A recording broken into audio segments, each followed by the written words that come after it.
Ooh. Okay, let's get the screaming going. Here we go. Screaming? Screaming? Screaming. Ah!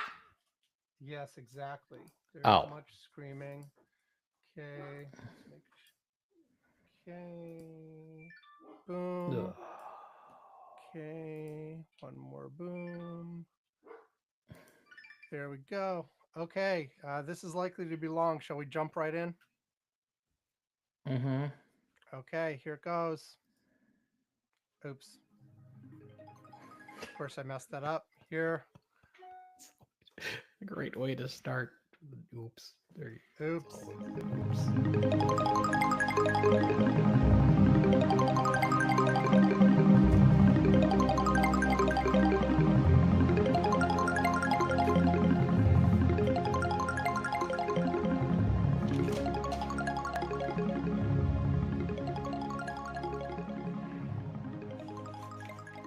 Welcome to Curmudgeon's Corner for Saturday, January 4th, 2025. I'm Sam Entry. Yvonne Bow is here. And this is our first show of a new year, which means this is our predictions review show. So we will be going through the predictions that we made for 2024 at the end of 2023 and see how we did. If you listened last week, you know we just made predictions for 2025, and a year from now we'll review those. But now it's time to review the 2024 ones. Now, I will I give a mean, heads. can I just say Yes, something? yes. I Go ahead. have like no fucking desire to relive 2024. This Yes. is, if anybody can see me on the live stream, I probably seem the most disheveled anybody has ever seen me on the live stream. Nice. Like Um, I'm always disheveled. So yeah. yeah, that's normal. But my hair, I didn't even like care. It's Yeah. standing all straight up, like I just landed, like I just got electrocuted. Yes. Um, He I'm does look like one unshaven. of those little cartoons with the hair like sticking up. Yep. Yep. Yeah, I'm unshaven. I don't give a shit. Well, that's I perfect. have not worked since the 19th of Oh, December. nice. Nice. I don't know how the hell I'm gonna get back to work next week. I have to be honest.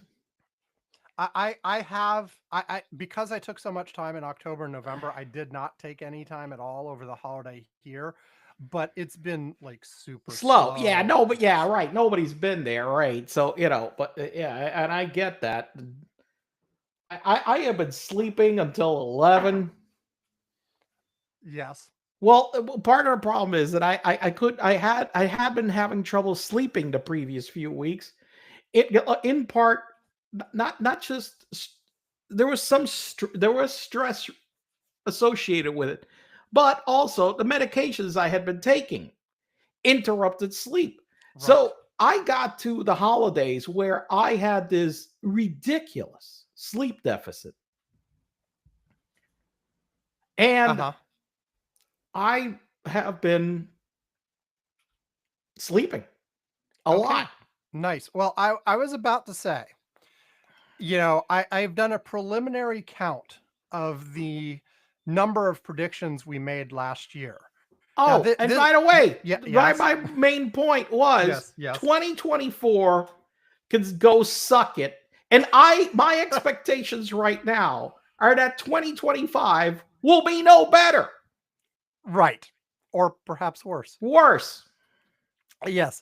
So, first of all, let me say the prediction show last year that we are going to be sort of operating off of and looking at things was 2 hours, 51 minutes, and 43 seconds long. Okay, that's what the 2024 prediction show was. In that time, and what I did over the last couple days was listen carefully to that entire show, write down every prediction we made, and then where possible I went and fact checked to find the answer and all of that.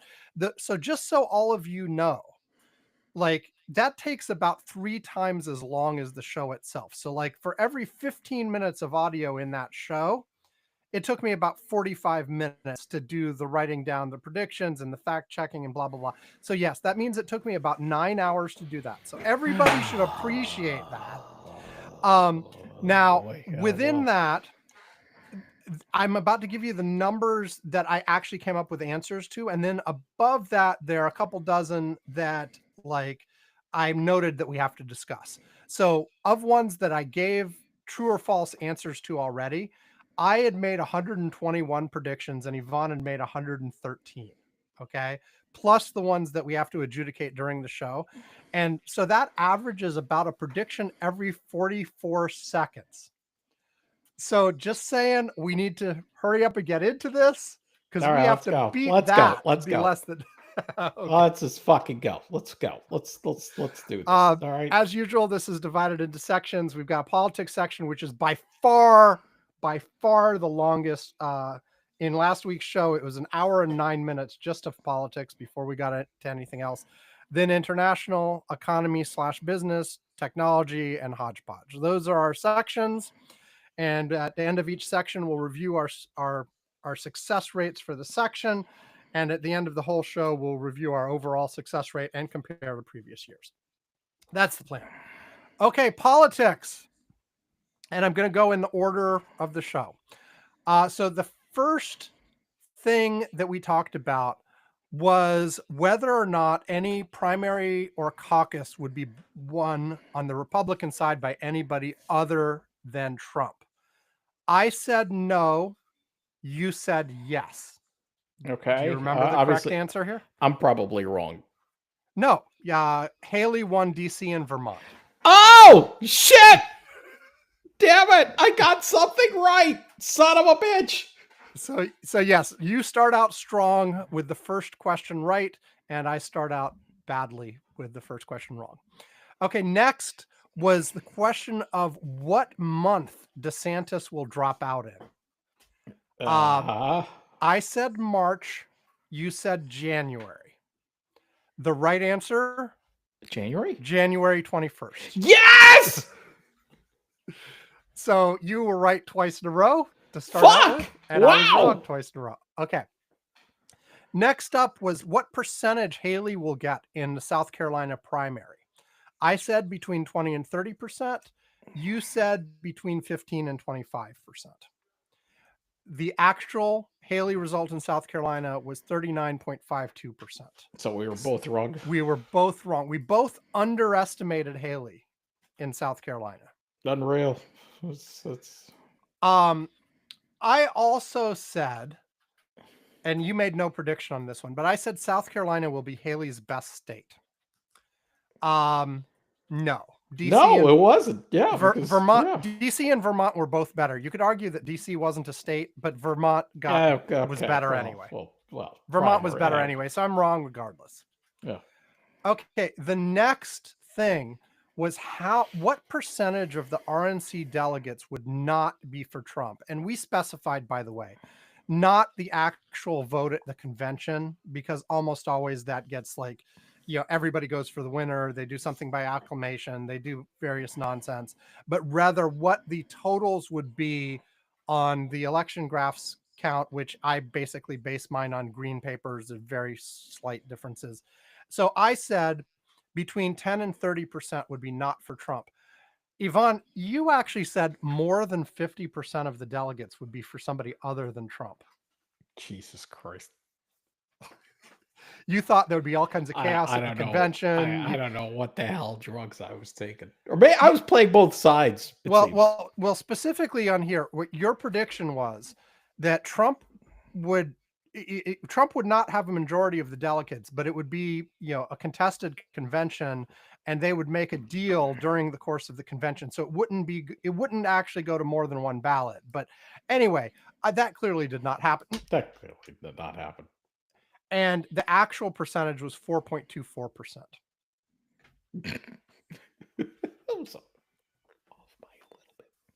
It's just off by a little bit. It's fine. Yeah. So we both way overestimated the number of delegates that would be to somebody else. Okay, then we did the same thing. And this is what I have noted as discussed. It was what percentage of the DNC delegates would not be for Biden? Okay. Now, this Well, again, fuck. Well, we're fucked. well, see, here's the thing, because we had once again specified at the end of the primary process. So the Oh, fact that 100% of the delegates went to Harris in the end doesn't necessarily mean yeah, we were because we were wrong. at the okay, okay, all right, okay. And now it could, like that's why I have to discuss. I said less than 5% will not be for Biden. You said less than 10%. The actual number at the end of the primary process was 0.16%. So I guess we're Okay. right. Or 4.74 if you included uncommitted delegates.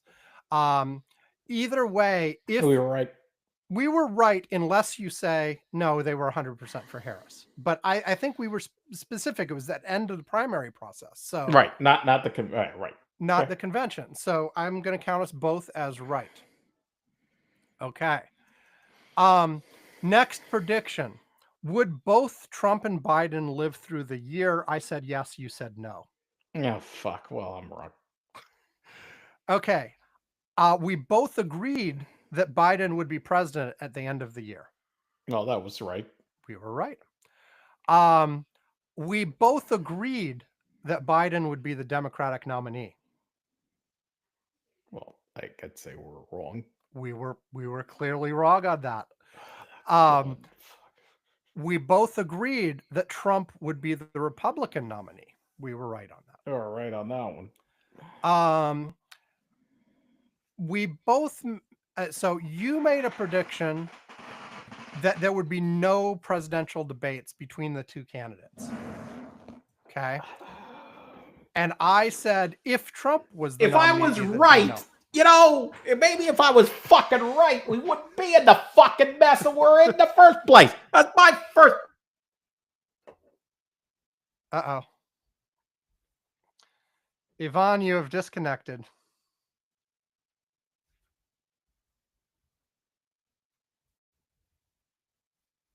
Internet connection.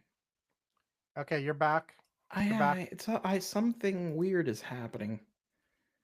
I don't know. Let me double check and make sure that. Okay. Okay, I'm going to note the disconnection. Okay. Oh crap! There we go. Okay.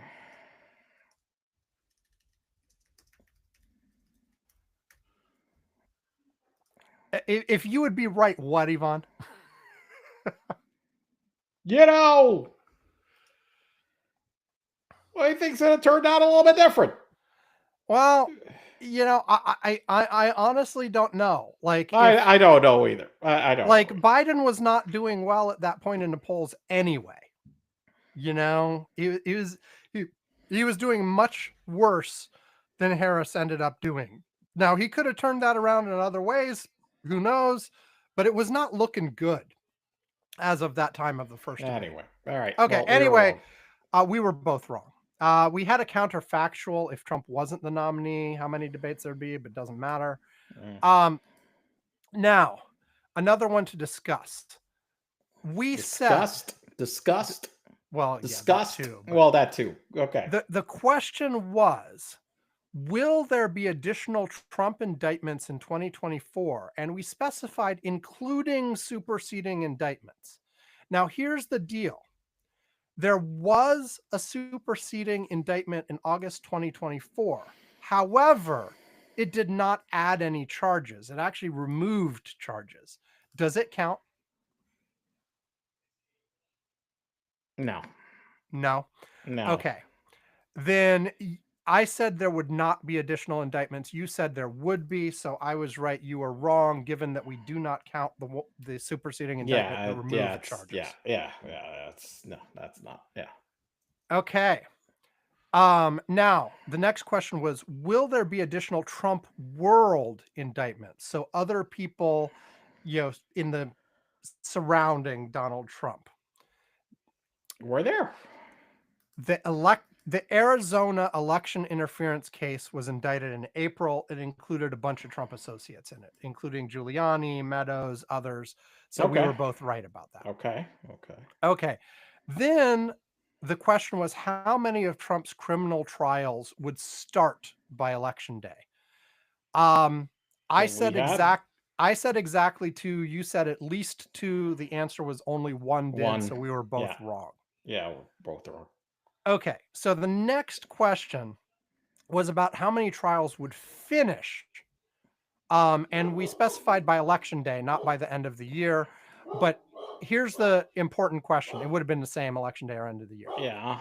Do we count the New York trial as finished because sentencing has not happened yet? Yes. So we count the trial as Yeah. The finished. trial ended. Yeah. Yeah. Okay. I said that 1 trial would finish. You said 2 would. So I was Okay. right. You were wrong. Okay.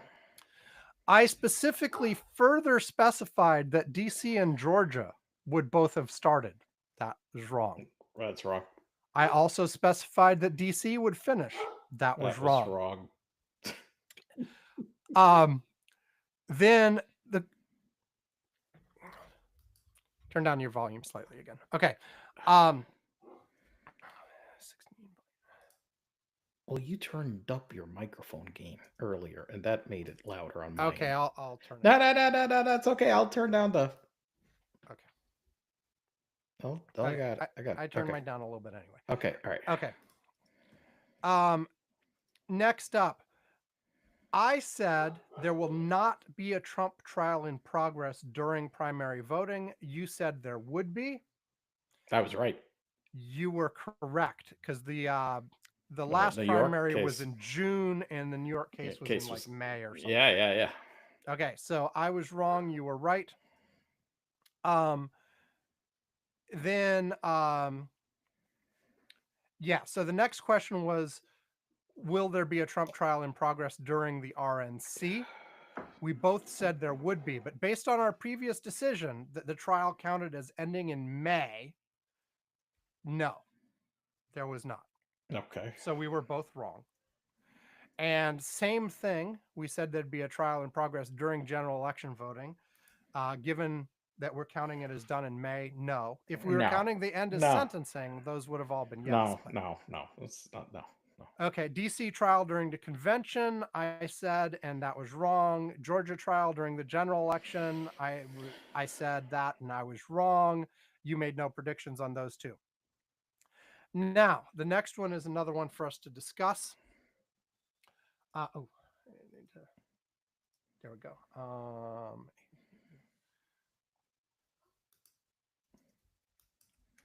Okay.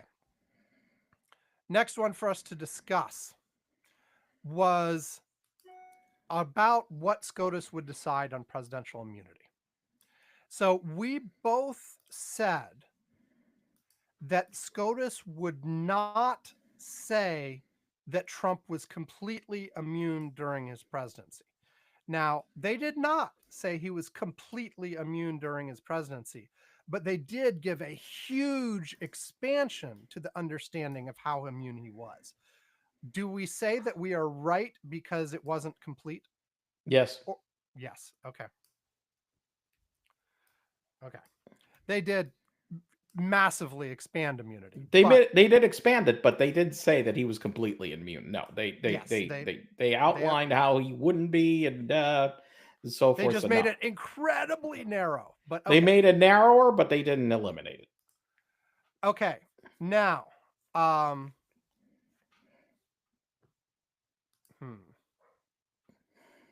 okay, I mistyped that. I remember what I said. Okay. The next was on how many additional plea deals there would be in the Georgia case in 2024. I said at least 8. You said at least 4. There were none. Right. There were none. So we were both wrong. So both. There had been 4 plea deals in 2023, but there were no additional ones in 2024. Okay. The next question was about accounts, about how many counts Trump would be acquitted by during 2024. Question: Does dismissal count or only actual acquittals? No, acquittals, not a Acquittals. dismissal. No. Okay, so we both said he would Bec- not be acquitted by any count, so we were both right. yeah. There were numerous accounts dismissed, or Yeah, accounts, yeah, but counts. many of them were dismissed and they were being checked. No, no, acquittal is acquittal, not a dismissal. And some of them were the prosecution initiated the dismissal because things that happen. Because of SCOTUS. Right. Okay. Next, we both agreed that at least one charge would be hung. That was not true because nothing. No, nothing went. Yeah.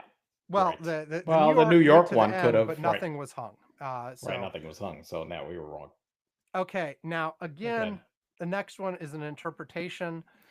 In New York, convictions do not count as final until sentencing. But we each predicted there would be at least one conviction by the end of the year. Does New York count? Like, he is not officially a convicted felon in New York until the sentence is given. But he was clearly convicted by the jury. I'm gonna say he was found guilty, so that to me counts. Okay. We'll count us both as right then. We both agreed that there would be no Trump jail time in 2024. We were Well, right, we're right. unfortunately. Yeah. Okay, the next one I have is a discuss because I tried to look this up and I Hmm. could not find a definitive answer. I think the answer is no, but like, unless we, well, basically, Trump will have to pay something on his monetary cases in 2024. He had to Hmm. put up that bond Yep. in the, but that was Two actually, bonds. yeah, or like You had to put one up the of, Eugene Carroll bond and the other bond. but like, does it count as him having paid yet? Because no money's actually No, gone. no, no, no. It doesn't count as being paid putting up the bond. And we specified, by the way, like that we were talking about sort of the big monetary cases. I think we actually said civil cases, and the one with the Trump org is actually a criminal case, right? It's just it's Correct. against the org, not the people. Correct. Yes. But like we specifically specified like this guy has like dozens of small civil lawsuits going all the time for like Right. not paying his contractors and stuff. Yeah, yeah, yeah. And we weren't talking about those. We were No, talking about the no. big ones. Yeah. But no, he did not have to pay out anything on his big cases in 2024. I did say that some of the monetary cases will still be under appeal. That was correct. Um, we both agreed that Biden would stay in the race through November. Well, we were both wrong. We were both wrong. We also had the counterfactual that Biden's VP would be Harris. That didn't Well, matter that because was it didn't wrong. happen. Well, we count like this was we count these as counterfactuals that like they're conditional ones, so they Okay, don't well, count that's at okay. Yeah, all yeah, yeah, yeah. Right, because right, right, Biden right. was not the nominee, Pick a so he did nominee. not even have a VP nominee. Right. Okay, we both agreed that Trump's VP nominee would be Mike Flynn. We were We wrong. did? But Yes. we. Fuck. He Yeah. wasn't even in contention. Right. Not even So close. not even close. Um, then you said Trump would be removed from the primary ballot in at least one state over the 14th Amendment insurrection Of stuff. course, I was right. Yes. Yes. Absolutely. Correct. You were As wrong. usual. You were No. wrong. Oh, damn. Oh, well. Now I made I talked more detailed about this. I said SCOTUS will not make a determination on if Trump supported an insurrection. I was right.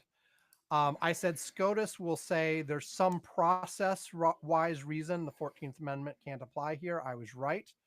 Um, I said Trump will be on the primary ballot in all states. I was right. There Okay. was a counterfactual where we talked about whether or not Biden would be removed from ballots in retaliation if Trump was, but that a counterfactual didn't happen. I also said Trump will be on the general ballot in all states. You never made a prediction about the general uh, election. you kept saying this will all be settled before the primaries, but you never actually made a specific thing on the general. So I didn't write it down. And I also said SCOTUS will not rule that Trump is ineligible. I was correct on that. Um, sorry. There was another counterfactual earlier that I said if Trump was removed from the primary ballots, RNC would just not use the primary results at the convention. No, Um, yeah, well, yeah, that didn't. Yeah. and you had a counterfactual as well. I'm not counting the you also said that the Republicans would not successfully retaliate by removing Biden, and I'm just not going to count that because it was a retaliation and they didn't. Whatever. Right. Okay. Um, you said no second ballot at either convention. You were correct. You did, however, say the RNC would be contested, just that some deal would be made before the first ballot. So, like, similar to what just happened in the speaker race, where like the Right. initial votes Vote didn't failed, have but a they winner. but they made a deal. That was kind of like what I expected. Right. And that did not happen. No. Uh you also predicted Oh God. nothing interesting will happen on the Democratic side. Biden and Harris will be the nominees with no drama. Well, let's just say I was just a tad inaccurate So you were wrong. significantly. We both agreed that no labels would run a candidate. They did not. So we were. Oh no! Wait, no. I said they would not. I said they would. You said they would not. So you were Right. right. I was wrong. I was like, wait, I never said they would. I'm like, what are you talking about? Yeah, I was Yeah. like, So bullshit. you were Nobody would. right. I Yeah. was wrong. I had Yeah. the counterfactual. I predicted it would be Manchin. Um, then we made a prediction on who would come in third in the presidential election. I said it would be RFK Jr. No, Yeah, that was well, wrong. and Well, wait, I don't know. Actually, it's a good question. yeah, Okay. you said it would be the Green Party candidate. Okay. And Actual results: Trump 49.74%, Harris 48.27%, Stein 0.55%. You were right. Followed by Kennedy at 0.49, Oliver from the Libertarians at 0.42, and 0.54 random other candidates. wow. So this is actually interesting that the Libertarians are usually third. The Libertarians were fifth this time. Well, the Just to say, libertarians have basically been a complete disaster for the last, yeah, 8 years. I mean, but they've been a complete disorganized mess. So, and Kennedy came in fourth despite dropping out. I mean, But Kennedy Stein, dropping out still beat the libertarians. That's yes, sad. exactly. So anyway, I was wrong. You were right. Next, um, was on like I predicted that the total of third parties would be more than the margin between Republicans and Democrats. You predicted it would not be. The actual total of all third parties was 2%. It was actually like 2.995 or something, but rounded it's 2.00%. The margin between the candidates was 1.47%. So the third party total was indeed more than the Republican minus Democrat margin, Okay. which is another way of saying Trump was under 50%. Like Yeah. the winner was under 50%. Yeah. So I was right, you were wrong. But it once again means if you stupid Stein people and some of the others, you could have flipped it. Now, the Stein people are not enough. The Stein people are not enough, by themselves. Wait. Make sure I do that What do math. you mean? 1.1. They would have been no, they would have reduced the margin by 1.1%. The Well, losing like margin was as usual, it would have 1.46. really depended where the hell they were too. So Well, yes, very true. yeah. So It would depend where they are. yeah. But for popular vote. Yeah. Okay. We predicted how many states would flip compared to 2020. I predicted 5, you predicted 2. The actual number was 6. 7, 6. 6. Okay. Pennsylvania, Michigan, Wisconsin, Georgia, Arizona, and Nevada all flipped from Democrat to Republican. The 7th swing state was North Carolina. It stayed Republican both times. But all 6 of those flipped, so we were both wrong. We both underestimated the number of states that would flip. We both agreed that Biden would win the popular vote. I take it we were wrong on that one. We were wrong. And even if you asked, would the Democrat win the popular vote? Yeah, we were wrong either. Yeah. We both agreed that someone would win the Electoral College and it wouldn't go to a contingent election in the House. We were right. Yeah. At least based on the actual results so far. If something crazy happens Monday, that could still, but nothing crazy is going to happen Monday. But I don't expect it. No. But if it did, you still have I still see on TikTok all the time these blue election deniers that are claiming something crazy is going to happen Monday and they're going to disqualify Donald Trump and blah blah blah. Yeah, whatever. Jesus. Yeah, Christ. they're delusional. Go fuck yourselves. Okay. So we were both right on someone winning. Then it was who will actually win the election. You said Biden. Okay, well, I was wrong. You said Trump. I said Trump. I was right. And I mean, fundamentally, the numbers were never, ever, ever good for Biden. And for Harris, they were bad most of the time. There were a few weeks in September where it looked like she had the upper hand, but that was it. The rest of the time, it was looking like Trump consistently in my numbers. So, and they were at the end of the year last year, which is why I said Trump. So I was right. And it had been consistent for all of 2023. It had been consistent. Trump's ahead, Trump's ahead, Trump's ahead, Trump's ahead by a lot. Yeah. Well, not by a lot, but no, by a lot. Trump was ahead. He was ahead by more than he had been in either of the 2 previous elections. So anyway. It's not a lot. What is a lot? Well, I mean, that's true. Compared to what? Like Reagan won by a lot. Okay, that's a lot. Okay. And by the way, Reagan was not ahead in the polls 2 months before that election. Right. And he's exactly a landslide. Yeah, anyway. What I'm thinking more Mondale. Right, but the Mondale year, I'm thinking more, not the Carter year. Right. But H.W. Bush beat Dukakis by a lot. Okay, Clinton beat what was his name?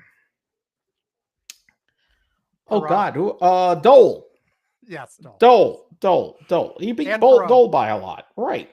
And Perot, yeah, but yeah, I know. No, that first election was a little bit tighter, okay? Because you had Perot thing, you had Bush. No, but Perot was crushed in both.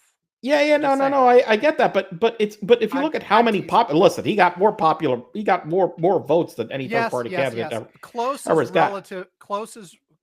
by a lot is relative now because that's why I'm saying a lot. I mean, haven't had one of those that's what I'm saying. American electorate has been relatively close and split pretty evenly. Right. I mean, if you look, I'm looking at listen. You talk about a lot. Clinton versus Dole. I'll look it up. What? How much? 1996 presidential election. Okay. Let's see the margin. Look. Bill Clinton 49.2. I want you to guess how much Dole got. Oh, because Perot was in this one. He was still in it. Yeah, that was 96. So but okay, since we're talking about a lot. 49.2 for Bill. How much popular vote did Bob Dole get? 39. Close. 40.7. That's a lot. Yes. Almost 10 points. We forget that we used to have this kind of fucking elections. Now, to be fair, the 2 Perot elections, it doesn't matter still, I mean, it really doesn't matter. Yeah. I mean, even Clinton versus H.W. Bush, Clinton got 43%, H.W. Bush got 37. Okay, that's still 6 points, still pretty significant. Go back to Dukakis. This one, a thumping, 53.4, 45.7. That's a lot. Okay. How about the 2 Obama races? Okay, the two Obama races. Let's get to that. Okay, hold on. I'll get to that one. Those were pretty close compared. 50.7. Wait, hold on. No. No. 52.9 to 45.7. That was a lot. That was an 8 point. Okay? And then Obama Romney was closer, 51.1 to 47. That was still 4 points.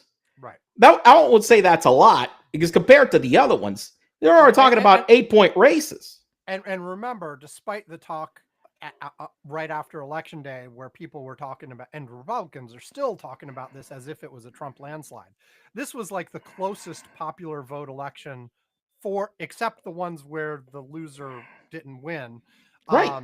in like decades and decades and decades. Yeah, I mean, even like Trump, Hillary was ahead. The popular vote margin for Hillary was 2.1%. Jesus Christ, it was that much.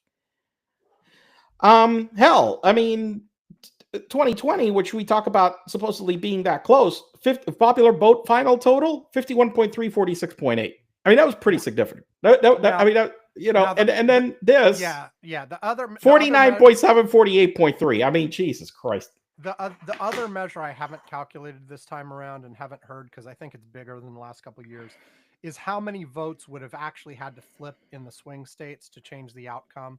I think it's a few 100,000 this time, whereas in a couple of the other elections, it was in the tens of thousands. So, but anyway, we've talked too long about this one. The next, yes, I was right. You were wrong. I picked Trump. Yay, go me. I was prescient because of the polls. Anyway, next up, Republicans will not try to kill the ACA in 2024. I believe we are both correct. There was no significant attempt to do that. We both agreed that there would be a government shutdown in 2024. There was not. The last one is like 2019 or something. Okay. I looked it up. There was, of course, a government shutdown drama. There is like every 6 months. But no shutdown itself. No actual shutdown. Yeah.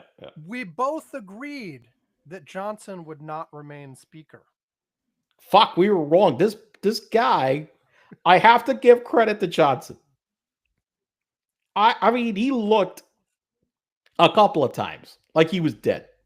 Yep. And he's managed to hang on. Yes, he has. And I will say this: look, even though I know I disagree with Johnson and a whole bunch of stuff, he hasn't been. He's done the things that needed to be done. Yeah, he's done the things that needed to be done. He even passed aid to Ukraine. Whereas if you had like a Liberty Caucus speaker or whatever, Freedom Caucus, sorry, not Liberty Caucus. If you had a Freedom Caucus speaker, then maybe none of these things would happen at all. Right. We would have shut down the government and stayed shut down for a year. Yeah. You know? Yeah. So I'm, yeah. Okay, we had a counterfactual where we both predicted what month would be Johnson's last month. I said February, you said March, but obviously that's irrelevant because it didn't happen. Right. We both predicted there would be 2 speakers in 2024. We were both wrong. It was Johnson all year long. We both predicted that there would be an impeachment vote on the floor of the House. There was not. They had a vote to open an investigation. They had an investigation. Nothing ever came to the floor of the House for a vote. Well, okay. We had a couple conditionals on that. We said the vote would fail. We said the charge would be Hunter related. None of that. Forget about matters. yeah. Okay. We both agreed that Sinema would be on the ballot in Arizona. She was not. She dropped out. When it became clear she wasn't winning, she dropped out. So we were both wrong. We had a prediction. For a minute there, I thought we did a movie prediction. I'm like, really? It was Cinema. I'm like, the Cinema was on the. The senator. Well, I forgot she already existed already. I don't know. I really wanted to forget her like for a long time. So. We also made predictions on what percentage of the vote she'd get, irrelevant since she wasn't on the ballot. Then we both agreed that the Democrats would take back the House. They did not. They did gain seats. They have come about as ridiculously close as you could come without actually going over. It's like this is like the fucking Price is Right, for God's sakes. Exactly. I'm Jesus sure I'm Christ. sure they did that on purpose. Yeah, Yeah, Jesus Christ. the actual count starting this Congress was 219 Republicans, 215 Republicans. It's No, so ridiculous. 219 Republicans, 215 Democrats. Yeah, it's ridiculous. Now, we both guessed how many seats the Democrats would have to spare. Irrelevant because they weren't in the lead. Right. Okay. Now, we both said that Representative Boebert would not be back in the House. She switched districts and won in the new district. So she is back. We were both wrong. Yeah, fuck. We both specifically also predicted that she would lose in the primary in her new district. She got 43.7% of the vote in her primary. Her closest opponent had 14.2%. So she did not lose in the primary. We both agreed that Marjorie Taylor Greene would be reelected. She was. Yep. On the Senate, you said that Democrats would keep the Senate. I said Republicans will take the Senate. I was right. You were wrong. No, well. I said that the Republican margin would be 1 or 2 seats max, depending how you count, whether it's the difference between the number of Republicans and the number of Democrats, or whether it's how many votes they have to spare. It's either 3 or 6, but either way, it's not 1 through 2. Okay.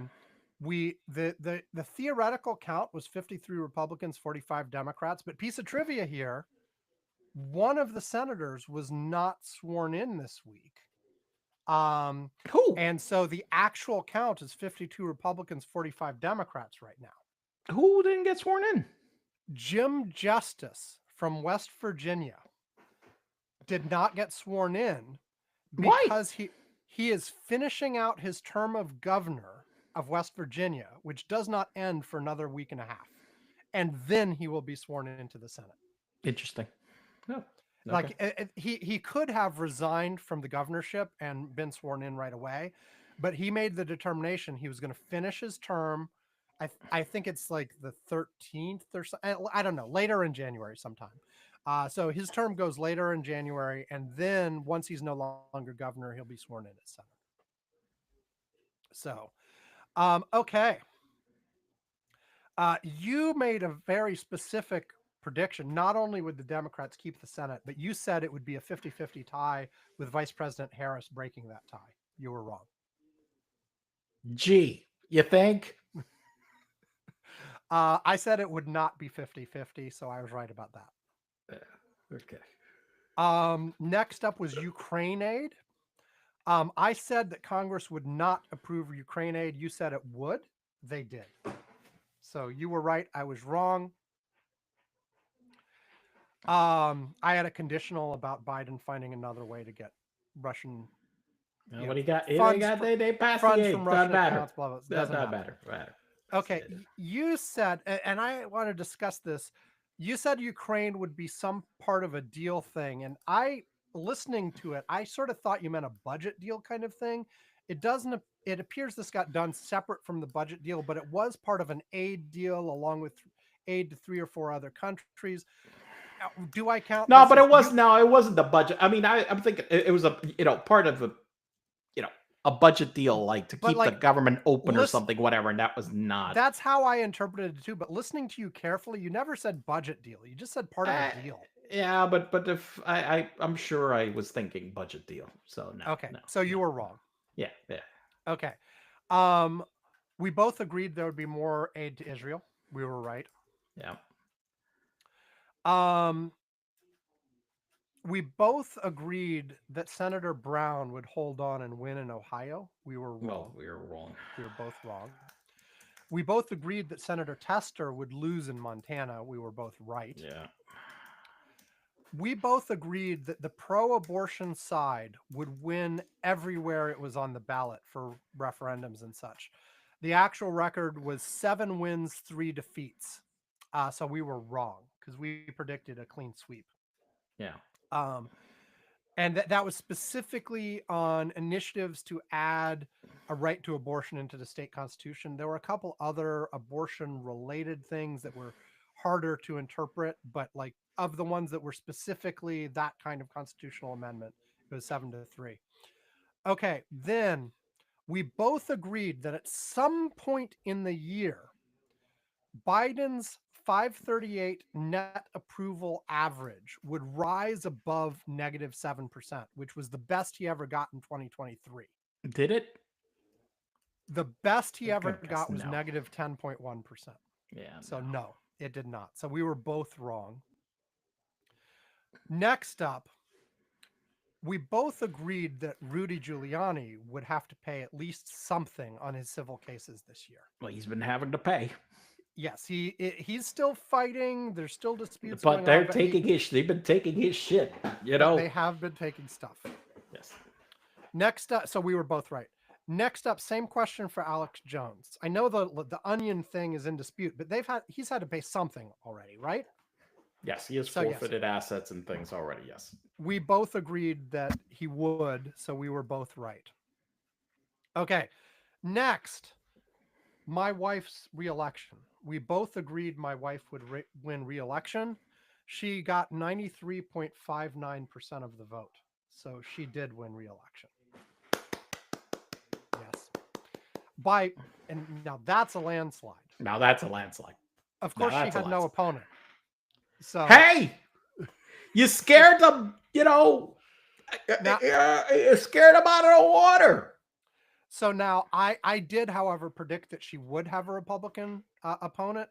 Now this is a discuss because she had no Republican opponent on the ballot, but in the primary, yeah, that was only in the primary. There was a certified write-in in the primary who got 50-something votes, by the way. Like, yeah, so go him, I guess. But he was not in the general election, and he was never on the ballot. So I'm saying I was wrong. There was no Republican. Like, yeah, there was no Republican. Yeah, there was no. Okay, that brings us to the end of the politics section. Okay, so here come our totals. Now, I as just comparison, in 2023, I got 75% of the politics questions right, and you got 72.6% right in 2023. For sorry, for the 2023 predictions. Right. For 2024, how do you think we did? I think we've just gone through the whole list. I think we did worse. Okay, I made 67 politics predictions, of which I got 29 correct. That's 43.3%. Ouch. You made 59 politics predictions, of which you got 23%. That's 39% right. Ouch. Oh, boy. Collectively, we made 126 politics predictions, of which we got 52%. That's 41.3%. Ouch. We did really bad. We did really, really badly. I think this has to be the worst, one of the worst we've ever done. Oh God! And for politics, yeah.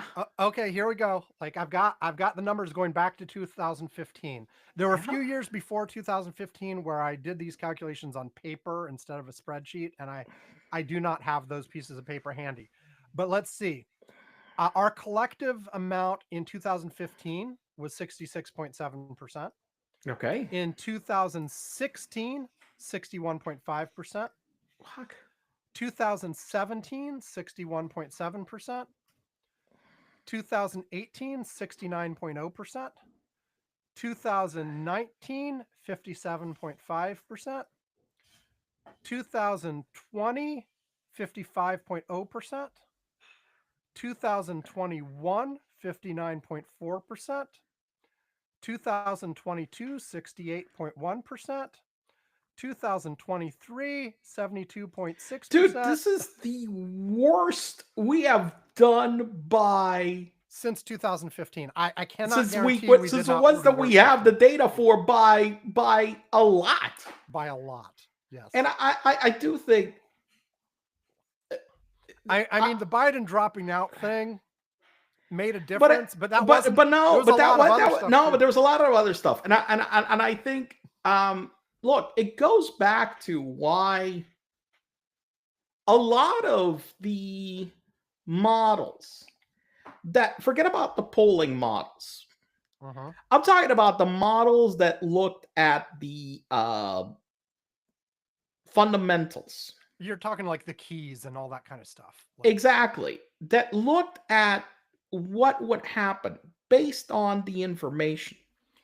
based All on of those things like got clobbered, incumbency advantage, how the economy is doing, blah blah right? blah. Yeah. All those models basically, you know, everybody just went against that. It's like it didn't matter. And it goes to the whole theme about facts don't matter. We looked at the facts. We looked at them how people have interpreted before. We said, hey, I was thinking, hey, look, I understand where the hell the polls are, but look, I'm looking at what's happened before, and I'm looking at the facts. And usually the voters will take this set of facts and vote this way. And one And of the the things you reality, brought up over and over and over again was usually the incumbent in these middle elections like has is in a really bad spot like a year out, but yeah, then makes up that ground. and that's been historically the case. W. Bush did it. Obama did so. I mean, Reagan. By the way, also, and especially when they had a good economy. It wasn't like Carter had a bad economy, or H.W. Bush which had a terrible economy, or Trump that basically had a pandemic and an economy to tank. You know, all that didn't matter. Right. So, Well, and one of the things that has increased is the gap between perception of the economy and the actual economic numbers has increased.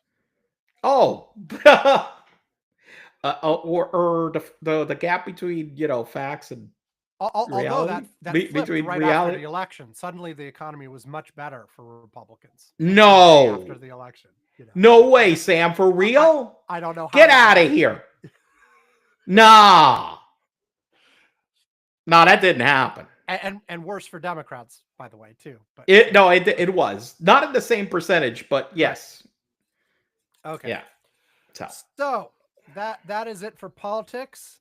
Um, be grateful we have taken less time discussing the results of politics than we took to actually make the predictions a year ago. So we're making ground. We're going okay. through them faster. Next up is international. We will come back after that. Since last week, I went through our breaks in order from oldest to newest.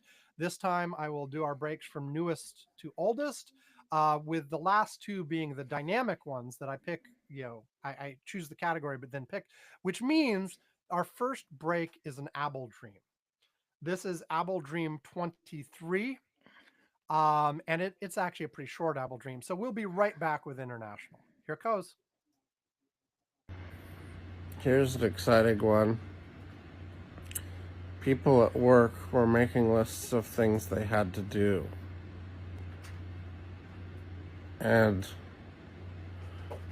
one person at work, let's call him Jonathan, was making his list a lot more detailed than the other people. And that was it. Bye. Yeah, that was the whole thing. That's very exciting. Okay. I Now, will say that during my vacation, I mentioned that I was sleeping a lot. yes. I apparently, I don't know if you are not okay. I don't know if you're not recording dreams that involve sex. I generally like, let's say no. Okay, so you're not doing that. So it's not that they're Well, not happening. to be honest, I haven't recorded dreams at all in a long, long time, except for one or two exceptions. But like, because I'm so far, like, I am more than a year and a half behind in like posting these Apple dreams. So like, Okay, I just, but no, like they're, I will admit to censoring the sex ones. censoring the sex, censoring dreams that like go into that direction. Also, there's some dreams that if they are sort of disturbing enough in Yeah, other ways, I can I will see. Yeah. sometimes censor those. Okay. I will admit that obviously if I had like I'm not gonna publicly like discuss sex dreams and identify people. Okay, obviously because I don't want to Yes. Okay. But I will say that but what I'm gonna say that the preponderance of the dreams that I remember, I mean like 75%, 80%. Involve me having sex in some sort of form. And it's not I bad stuff. I I mean, think you've mentioned that before. Yes. it is like ridiculously high percentage. I'm just like, what the hell, man? I mean, it's like, well, I mean, I'm not gonna complain. It's not bad. I will I say, do have nightmares. It's not occurring. Sometimes I have dreams about work. I actually, for some damn reason, I guess because getting that back to work like next week. Damn it! This last night, I do remember my dream. I was dreaming about what the hell I had to do at work. And I'm like, oh well, fuck, what the hell am I? What? Come on, shit. I'll tell you my first of all, my sex dream ratio is much lower than that. They're like they're actually a rarity, not like a common thing. But I will tell you the common theme that I have identified after doing these Apple dreams, almost all of them are anxiety dreams. Like they are in one way. This last one wasn't. This last one was whatever. Well, like this, yeah, like this would like right. This is what I mentioned. Yeah, I mean, well, I mentioned like with work, it's a little bit of anxiety. Yeah. But almost every one of these Apple dreams is in some way, shape, or form some anxiety. Me getting into some sort of worrying situation. You know, something dangerous is happening, something bad is happening to somebody. Usually there's a comedic element to it as well, but like there's almost always this underlying current of anxiety. And so I'm like, maybe that should tell me something. But oh well. Yeah, I'm not gonna take anything from like the fact that I have like a wild variety of sex like during my dreams, other than the fact that I guess that's where my mind goes regularly. So okay. Okay, shall we get going on the international section? Yes. We both agreed that Ukraine would essentially be a stalemate all year long. Bing, bing, bing. We were both right. Yeah. I said there will be trivial amounts of land going back and forth each month. Bing, bing, bing. I looked it up. The source I usually use, War Mapper, has been inconsistent this year. Like they didn't post for many months, and then they posted a whole bunch, and then they disappeared again. So their latest numbers were September, but I think the number is something like on net. Russia has gained ground in the last year, but it's something on the order of 0.5% for the entire year. Exactly. It's like stupid. Of Ukraine's total land mass. And of course, Ukraine had that incursion into Russia, but that was also a tiny amount. Certainly compared to all of Russia's land area. It's tiny because Russia's huge. But so yes, I was right. We both agreed no direct NATO involvement in fighting. So not just supplies and stuff, but there wouldn't be like NATO people actually fighting. We were both correct, at least as far as we know publicly. Maybe there's like some secret stuff going on, but like we always have the condition on these that it has to be public knowledge. Okay, we were both right on that. Zelensky still president? Yes, we were both right on that. Sweden admitted to NATO? Yes, we were both right on that. Yep. We both agreed that the EU would not admit Ukraine. We were both right on that. Okay. So on all the Ukraine stuff, we had like a perfect record. Well, at least something we know shit about, I guess. I'll just savor that for the moment before we move on to other things. But yes, we were 100% right on Ukraine predictions. Okay, next up. We both agreed there would be no UK election in 2024. There was. We were both wrong. Basically, legally, the UK election could have been as late as like right now, January 2025. Which is what I thought that they would do because they were going to get killed. I that was like, well, I mean, let's be clear. They got hammered for doing so and not waiting. Yeah, our prediction was both that they would wait as long as legally possible because they weren't in great shape. But no, Sunak called the election, and yes, they got crushed. So we were both wrong. Related, we also predicted, we both agreed there would be no new UK Prime Minister in 2024. We were both wrong. There was. Starmer There was. started on July 5th.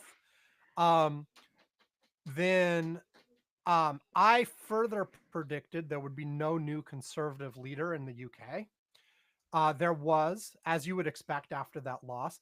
I was actually interested. It turned out, even though the election was on July 5th, and obviously Sunak was no longer prime minister, he didn't get replaced as conservative leader until November 2nd. I think they couldn't figure out who the hell to But put in. the new person, do you even know who this is? I didn't know until I I don't looked it up. know. Badenoch. Badenotch. No clue. It's yeah. Anyway, it's yeah. Anyway, so I was wrong about no conservative leader. We both agreed that Putin would still be in charge in Russia. Is he? We were right. We both agreed that Netanyahu would be out by the end of the year. Okay, we're wrong on that one again. We were wrong. Now, the next prediction was whether or not Gaza would be back to pre-October 7th levels of violence based on the number of people dying. Now, this question alone took me about a half hour of research to get good answers, to get numbers, to like I guessed right away what the answer was, but I wanted to verify it numerically with real numbers. So here is, first of all, was finding out the pre-October 7th levels. What I was able to find there was sort of total Israeli and Palestinian across Israel, Gaza, and the West Bank. Pre-October 7th, we were running about one person a day dying, including all of that. West Bank, Gaza, Israel, dying from this conflict, obviously. Right. People were dying of other reasons.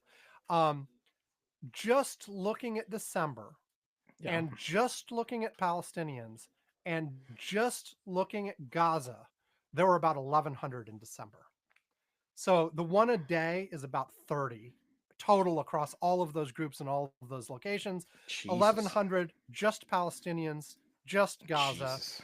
So no, it is not better than pre-October 7th levels. It is, to be fair, it's down considerably from what it was in the weeks immediately after October 7th. Weeks and months. It sort of peaked about a month after October 7th and has been going down ever since. Within a month, it peaked. I shouldn't say that. I didn't look at precisely where the peak was, but it was very fast at first, and then it's been slowing down. Let's put it that way. So you had predicted it would not be back to pre-October 7th levels. You were right. I had predicted very optimistically that it would be back to pre-October 7th levels. I was wrong. It is still lots of people dying every month. Okay. We both said that the Israel-Hamas war would not expand to an all-out war with actual other countries. The only debate here is there were something with Libya. Lebanon. Libya? You mix the Lebanon and Libya into Libya. I like this country. Liberia? No, I was merging Lebanon and Syria. Oh, okay. Okay, Lebanon and Syria. Okay, well, you know. So anyway, Lebanon, Syria, and Iran did have something happen with Israel. Okay. Do any of them count? I feel like we did not expand to a full all-out war with other countries. No, there wasn't an all-out war. There were like volleys and attacks, but it's not an all-out war. It's not like Ukraine-Russia war. No.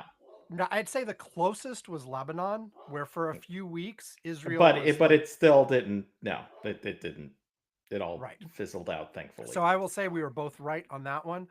We also both agreed there would be no significant influx of Palestinian refugees from two other countries, and our reasoning was basically they're not letting them out. Yeah. I think we were right. Yeah, There have been correct. We are. some. There have been some Yeah, but folks who right, have gotten out, but not in but significant not. numbers. No, no, no. Okay. We both predicted that Saudi Arabia would not recognize Israel. We were right.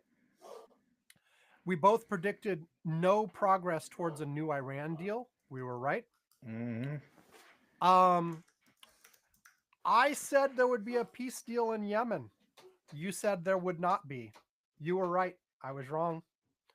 I said at the time I was being super optimistic, but because right at right before we recorded that a year ago, there'd been some moves in that direction, but they all fizzled out. Hmm. Okay. Now, we both agreed there would be no significant developments in the conflict between North and South Korea. Discuss. I think that is correct. Like Yeah, that's correct. Yeah, we had all this yeah, drama with the yeah, South yeah, Korean yeah, president in the last few weeks, but that's not what we were talking about. We were yeah, talking yeah, about yeah. how okay, so we were both right. We both agreed that North Korea will not actually fire a live missile at any country in 2024. We were right. There were more tests. It's like they're testing all the time now, but like, there were no live missiles. We specifically made that point. It's like, are they going to try to hit Seattle with a missile or Tokyo or something like that? No, they did not. And we were both right. I predicted that Japan would not be engaged in comment active combat anywhere. Not Japan is engaged in active comment. They comment on all sorts They. of things, but but but combat, no, no. Um, Oh. then we both agreed that China would not invade Taiwan, so we were right on that.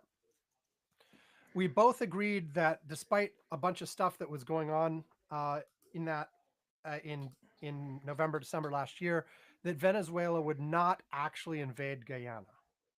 They I didn't. believe they did not. I tried to check. There were more sort of Yeah, yeah, yeah. developments Well, in that whatever. conflict, but Yeah, no actual invasion. no, Okay, we had a conditional where we both agreed if they did. Well, we didn't agree. I said if they did, the U.S. and U.K. etc. would respond with an angrily worded letter. You predicted that if they did, there would actually be a military involvement, but it didn't matter. It didn't happen. no. All right. Okay. Wait a second. Am I missing one? Where did I? Hold on.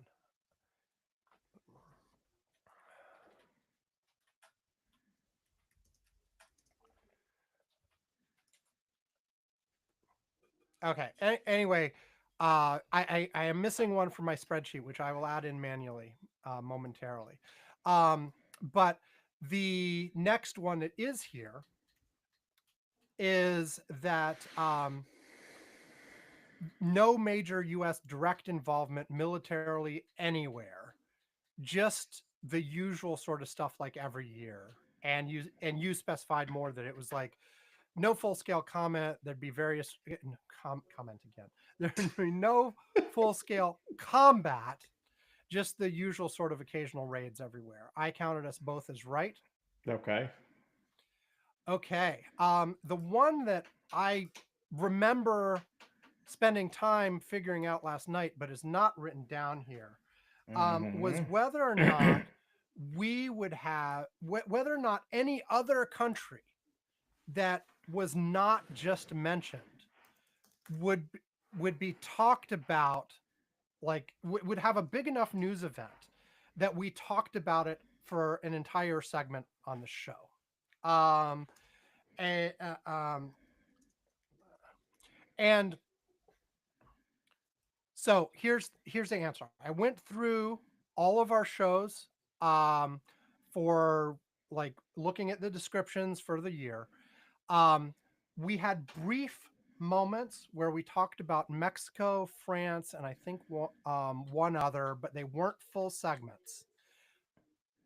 But we did devote an entire segment to the pager bombs in Lebanon. So, Aha. so I think that counts. Okay. So I'm gonna say yes. I think we both. darn it. I counted this up and I deleted our row on this. Let me do something dangerous here for a second.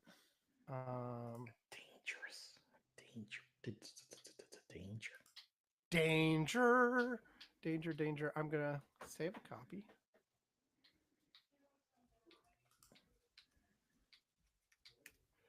And then I'm gonna try Apple Zing a bunch and see if I can revert this spreadsheet to where I accidentally deleted it. This is a lot of undos. Makes me really nervous, but I saved a copy just in case. No, save the copy. So, okay. All right. That's fine. Yeah. Nope. Undo history does not go back that far. Okay. Oh, well.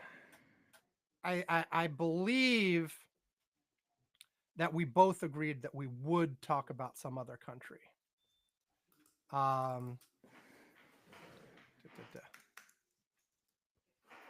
Okay, when I put this show together, I will confirm that.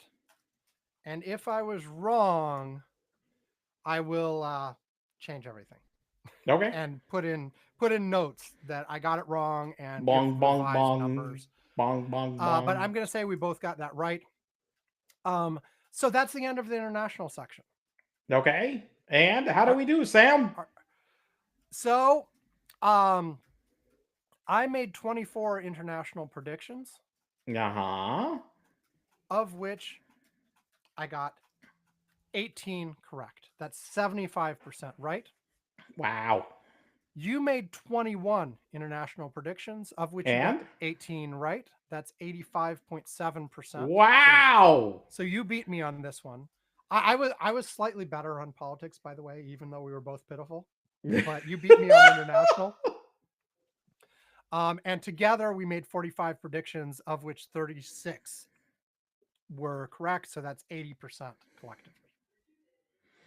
There you go. And comparing our international numbers just from last year, our collective number was 93.3%. So down from last year, but still 80% is not bad. Okay. And so that's it for international.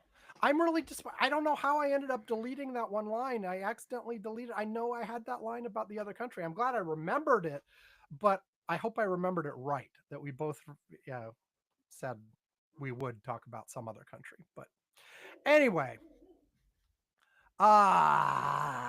okay, that upsets me. Anyway, we're going to take another break. This time will be a Wiki of the Day. And normally when I insert Wiki of the Day, I pick random between popular, random, and featured. And then I do the current one, the one that is today's popular Wiki of the Day at the time we were recording it. I did not do that this time. I picked one that I thought was relevant and timely from the last week. So here we go. Here's popular Wiki of the Day for Jimmy Carter. Here we go. Do. Hello, this is Neural Amy. I'm here to let you know about Sam the Curmudgeon's other podcasts, the Wiki of the Day podcasts. Wiki of the Day comes in 3 varieties: popular, random, and featured. Each highlights a new Wikipedia article each day. They just pick the articles differently. This week on Popular Wiki of the Day, you would have heard this summary for Jimmy Carter. James Earl Carter Jr., October 1, 1924, December 29, 2024, was an American politician and humanitarian who served as the 39th President of the United States from 1977 to 1981. A member of the Democratic Party, he served from 1963 to 1967 in the Georgia State Senate and from 1971 to 1975 as the 76th Governor of Georgia. Carter was the longest-lived president in U.S. history and the first to live to 100 years of age. Born and raised in Plains, Georgia, Carter graduated from the U.S. Naval Academy in 1946 and joined the U.S. Navy's submarine service. He returned home after his military service and revived his family's peanut-growing business. Opposing racial segregation, Carter supported the growing civil rights movement, and became an activist within the Democratic Party. He served in the Georgia State Senate from 1963 to 1967 and then as governor of Georgia from 1971 to 1975. As a dark horse candidate not well known outside Georgia, Carter won the Democratic nomination and narrowly defeated the incumbent president, Gerald Ford of the Republican Party, in the 1976 presidential election. Carter pardoned all Vietnam War draft evaders on his second day in office. He created a national energy policy that included conservation, price control, and new technology. Carter successfully pursued the Camp David Accords, the Panama Canal Treaties, and the second round of strategic arms limitation talks.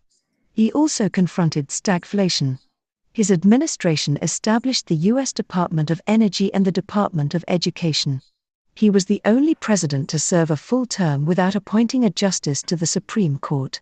The end of his presidency was marked by the Iran hostage crisis, an energy crisis, the 3 Mile Island accident, the Nicaraguan Revolution, and the Soviet invasion of Afghanistan. In response to the invasion, Carter escalated the Cold War by ending détente, imposing a grain embargo against the Soviets, enunciating the Carter Doctrine, and leading the multinational boycott of the 1980 Summer Olympics in Moscow. Carter defeated challenger Ted Kennedy in the 1980 Democratic Party presidential primaries but lost the general election in a landslide to Ronald Reagan, the Republican nominee. After leaving the presidency, Carter established the Carter Center to promote and expand human rights. In 2002, he received a Nobel Peace Prize for his work in relation to it. He traveled extensively to conduct peace negotiations, monitor elections, and further the eradication of infectious diseases. Carter was a key figure in the non-profit housing organization Habitat for Humanity. He has also written numerous books, ranging from political memoirs to poetry, while continuing to comment on global affairs, including 2 books on the Israeli-Palestinian conflict. Polls of historians and political scientists generally rank Carter as a below-average president. Scholars and the public more favorably view his post-presidency, which was the longest in U.S. history. That's all there is to it. See? Fun, entertaining, educational, and short.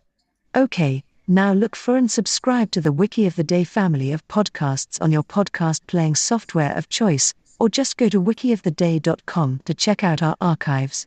Now back to Curmudgeon's Corner. Do.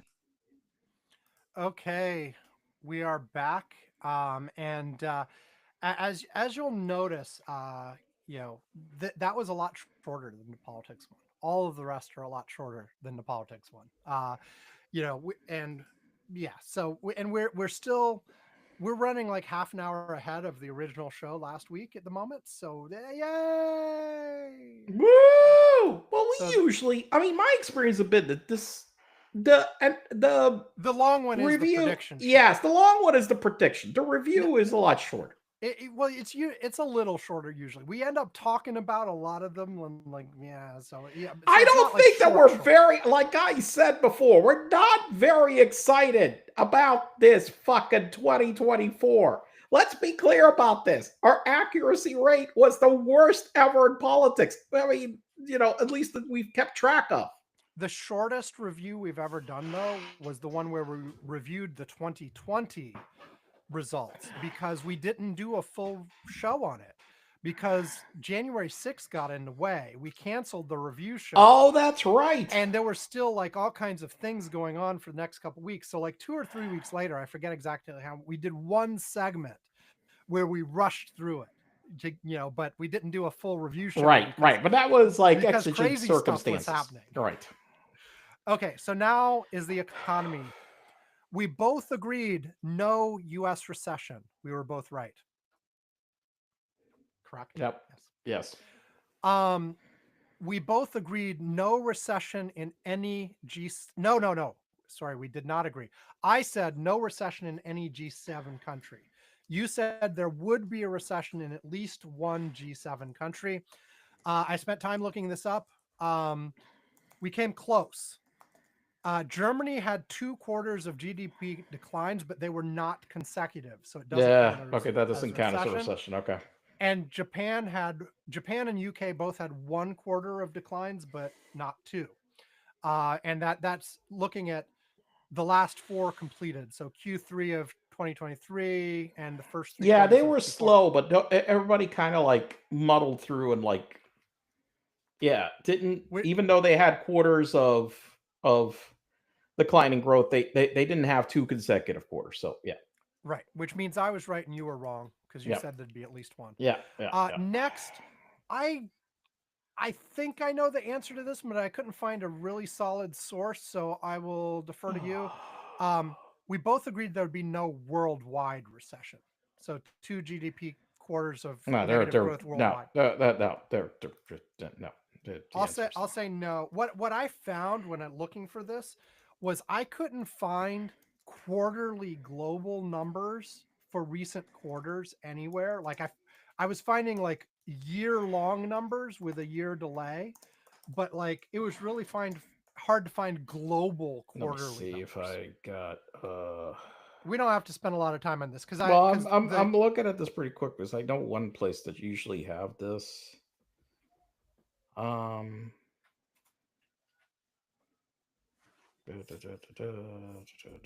I found The lots of data places I've got is from the World Bank, which is usually they do that Mhm. tracking. With the year-end projection, they had global growth was projected to hold steady at 2.6% by for the the end of ye- 2024 for the year. Right. That's I Right, found but annual numbers but all over not the place. quarterly. Yeah, well, Yeah, I found lots of places with the annual numbers, including 2024 projections, but I didn't find any reliable like quarter by quarter numbers for the I last see global year. growth is stabilizing for the first time in 3 years. Blah blah blah.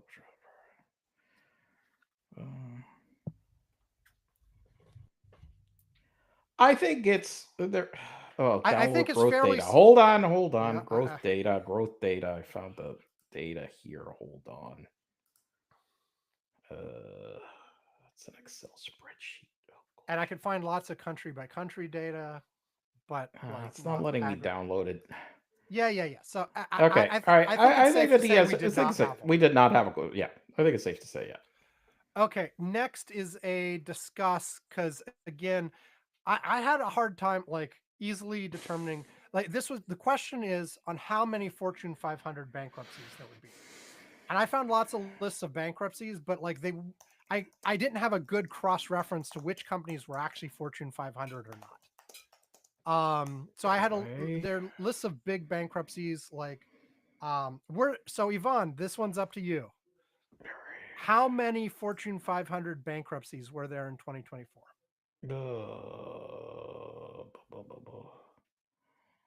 Looking.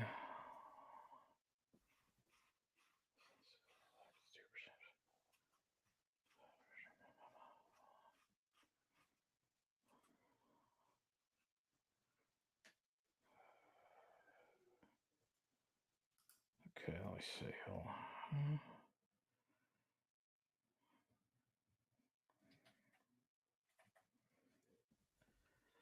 Okay, one.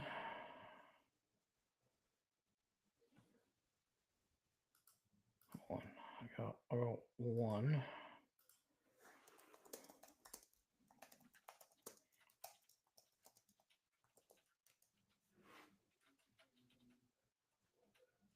Two.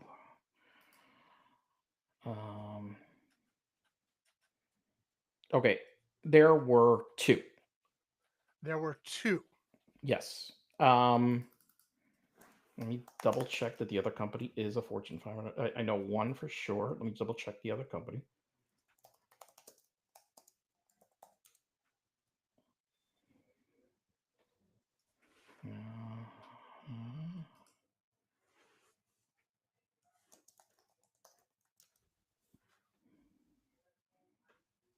No, there was one. There was just one. The company in the Fortune 500 that did file for, because Spirit Airlines would be ranked number 615. So it is not. The one that was ranked in the number 485 was Big Lots. Big Lots. Okay. Yes. So you predicted there would be between 5 and 10. So I was wrong. Yep. I predicted there'd be between 1 and 5.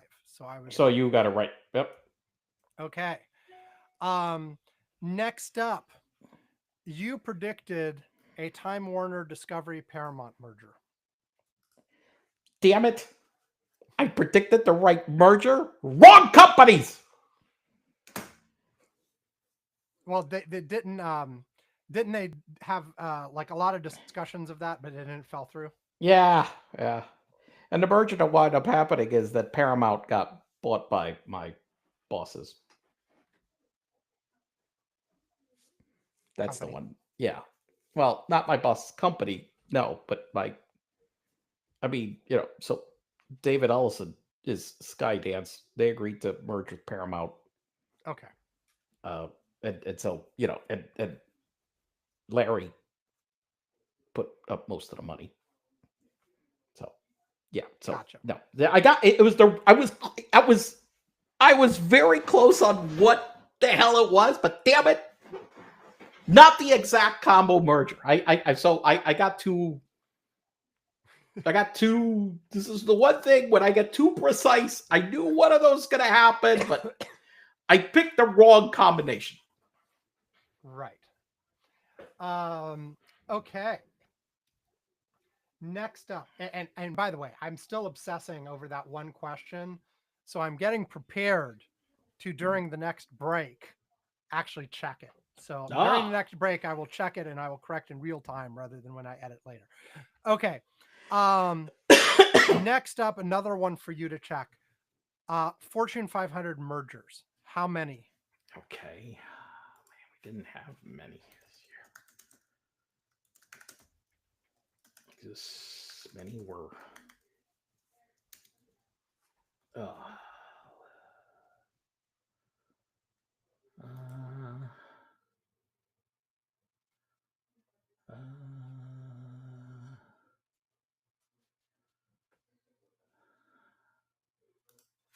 okay.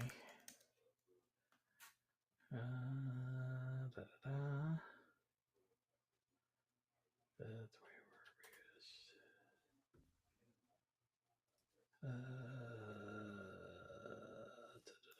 The mergers announced in 2024, 2025. Here we go. Okay. Let's see.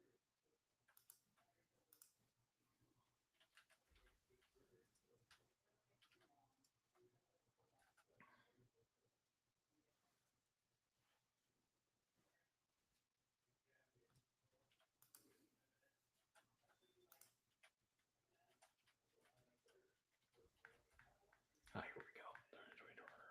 Get down here. Come on. There is a list. Hold on. I'll make it easier on you. The only you made no prediction on this. I just said there'd be at least one, so you don't actually have to get a number. Are there any? Yeah. So that's why I'm pulling it up. I'm just saying you don't actually have to count as long as there's at not least failed one. to complete. Yeah, so that's no. Here we go.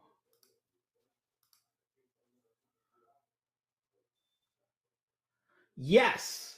Amazingly, big one. Capital One fight merged with Discover this year, which I forgot about. Okay.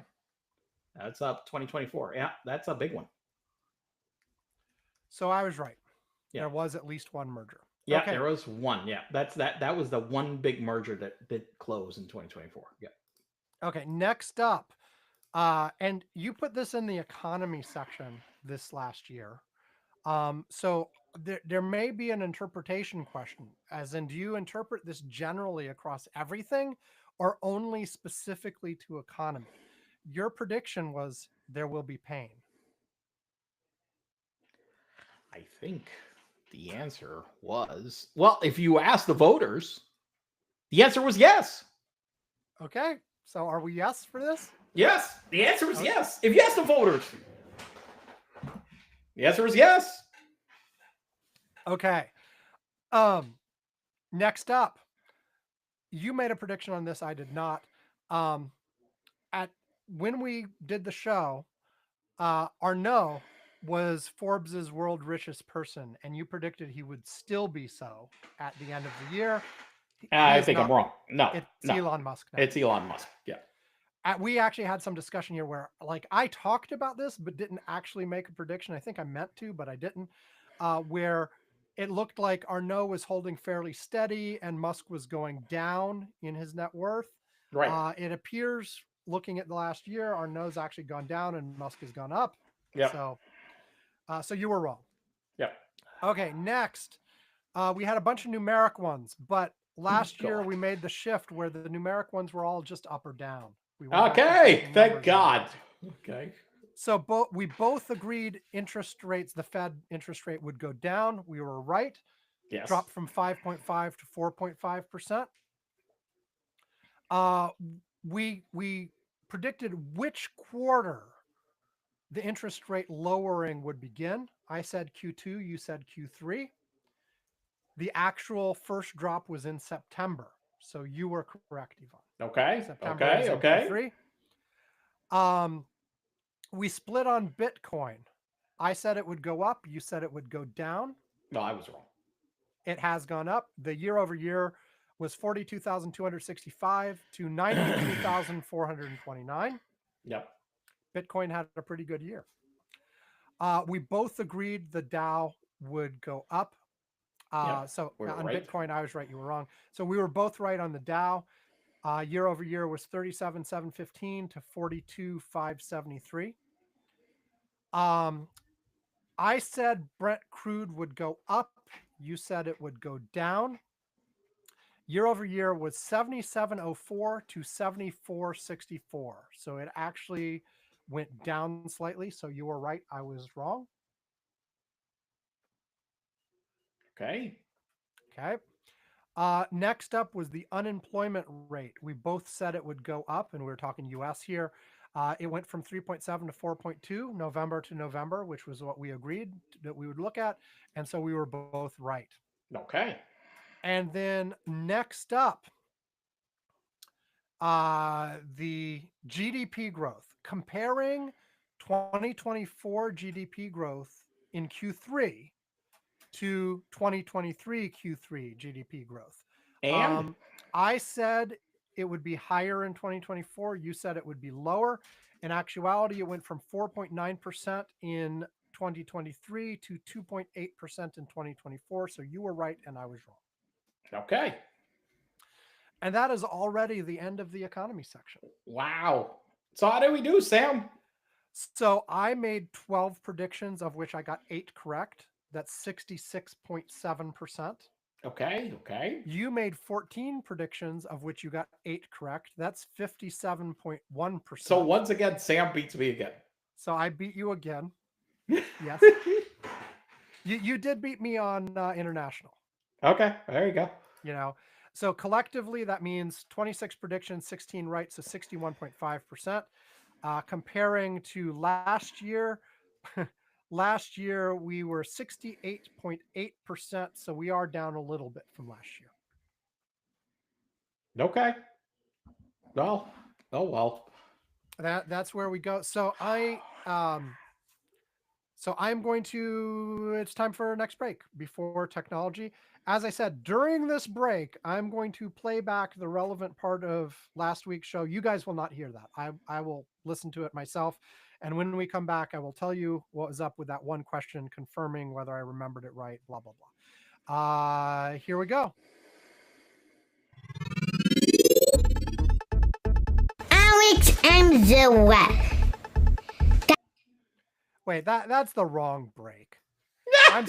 I'm supposed to be going in order, and I don't know why that one was at the end. Oh, I do know why that was at. Which means I messed up. Okay, that means I messed up that one last week. I should have played that one last week. So I'm going to play it after all. Here you go. Okay. We'll restart it. Here you go. AlexandZoe.com. Being Alex and Dad. Gaming, videos, and more from Alex. Elementary school by day. YouTube by night. AlexandZoe.com. AlexandZoe is ALEXMXELA, and .com is period and then COM.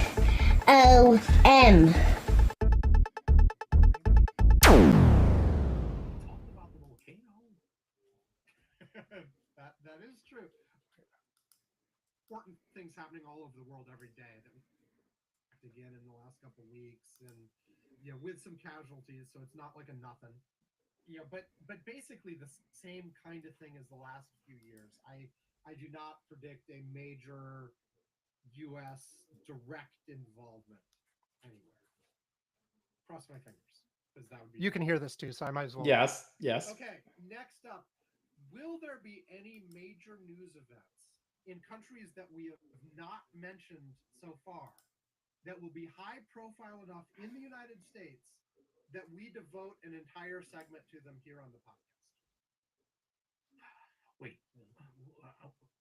So there are important things happening all over the world every day that we just ignore as dumb. Yeah. I'm trying to think. So the question is, like, is it big enough that you and I end up spending an entire segment on the podcast anytime during 2024 talking about some other country that we haven't mentioned? They talked about the volcano. that is true. There's a couple of things I talked about. Well, but this is prediction for 2024. Like, I'm sure there's something. Yeah. I say yes. They talked about a couple of different things in different places. Yeah, you've talked about New Zealand. They talked about New Zealand. I think I spoke about a little bit about the stuff in Guatemala when I went there, the election, EU observers and stuff. So your prediction is at least once during the year, there will be something that happens somewhere else in some country we have not explicitly mentioned. Like, it could be, we haven't mentioned France yet. Well, I guess now we have, but it could be anywhere.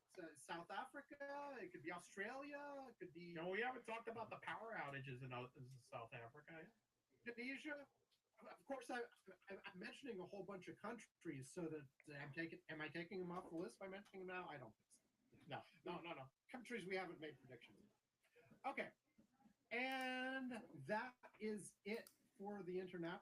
Well, it looks like I didn't make that prediction. You did, but I didn't. Okay. Like, I never actually, I asked you your opinion, but I never said it myself.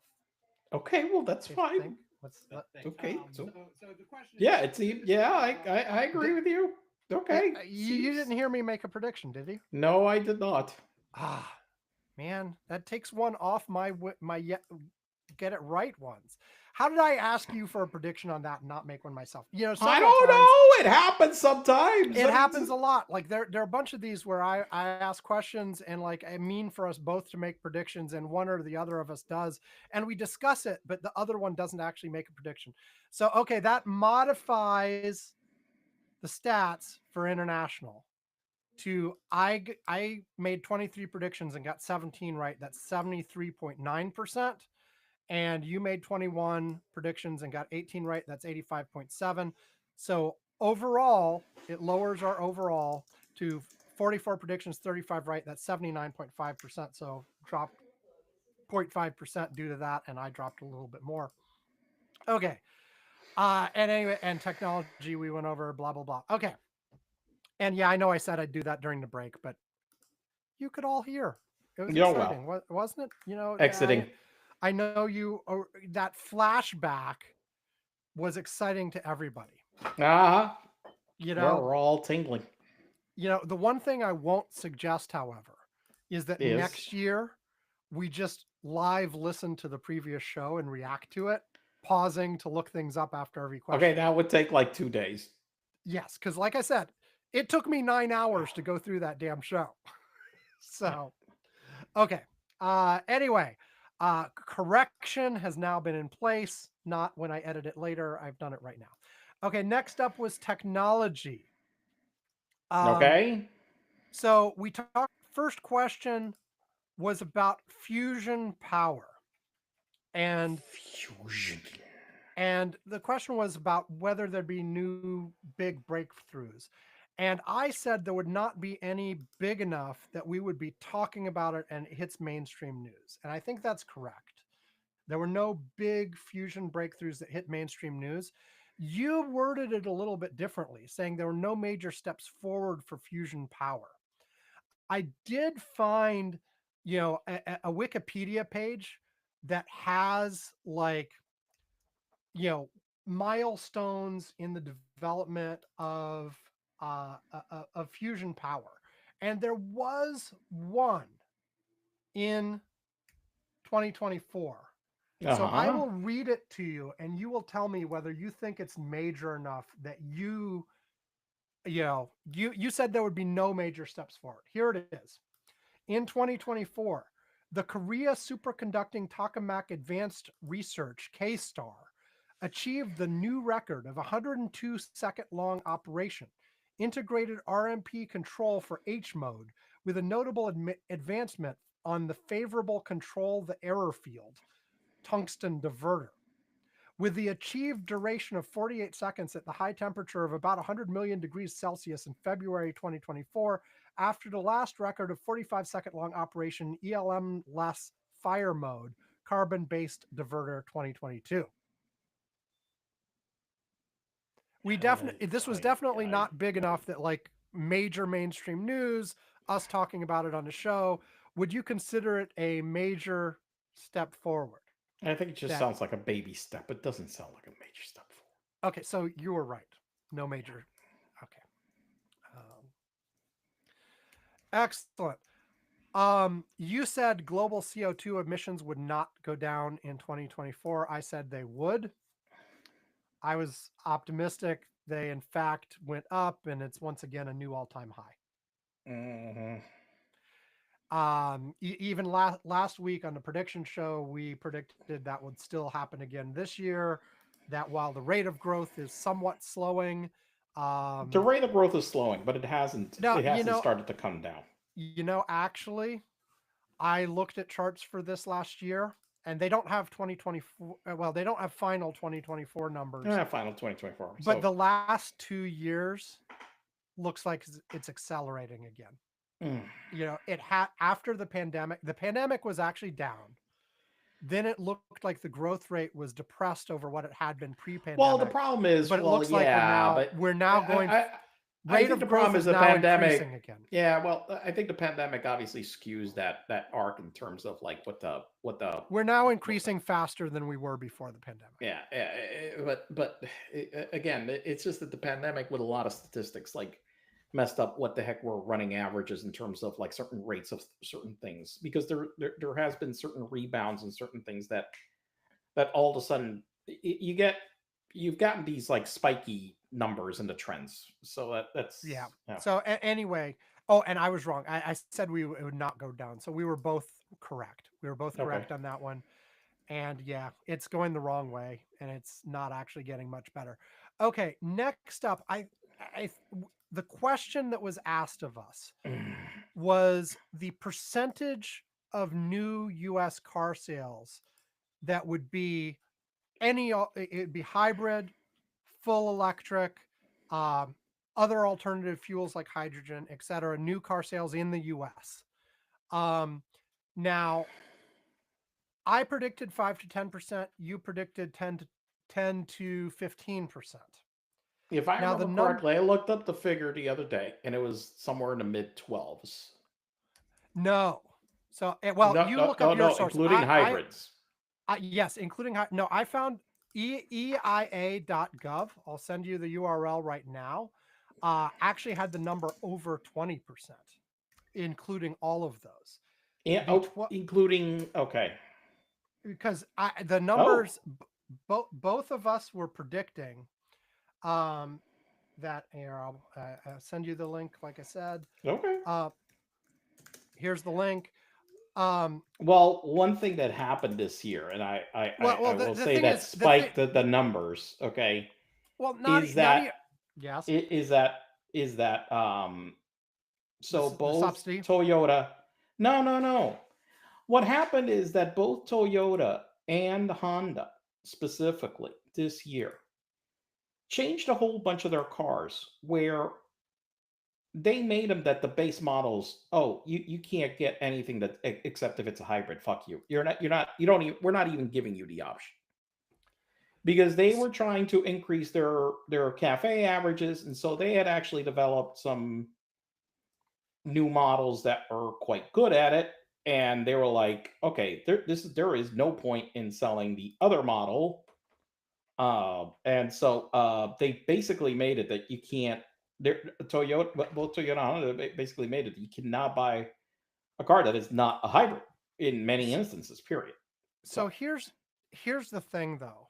Like, we had very much specified it was all these things together, but in listening to our conversation, the numbers you were giving anyway, like at least looking at this U.S. Energy Information Administration chart here, the numbers that you were basing, like where we were in 2023 were more like the pure electric only.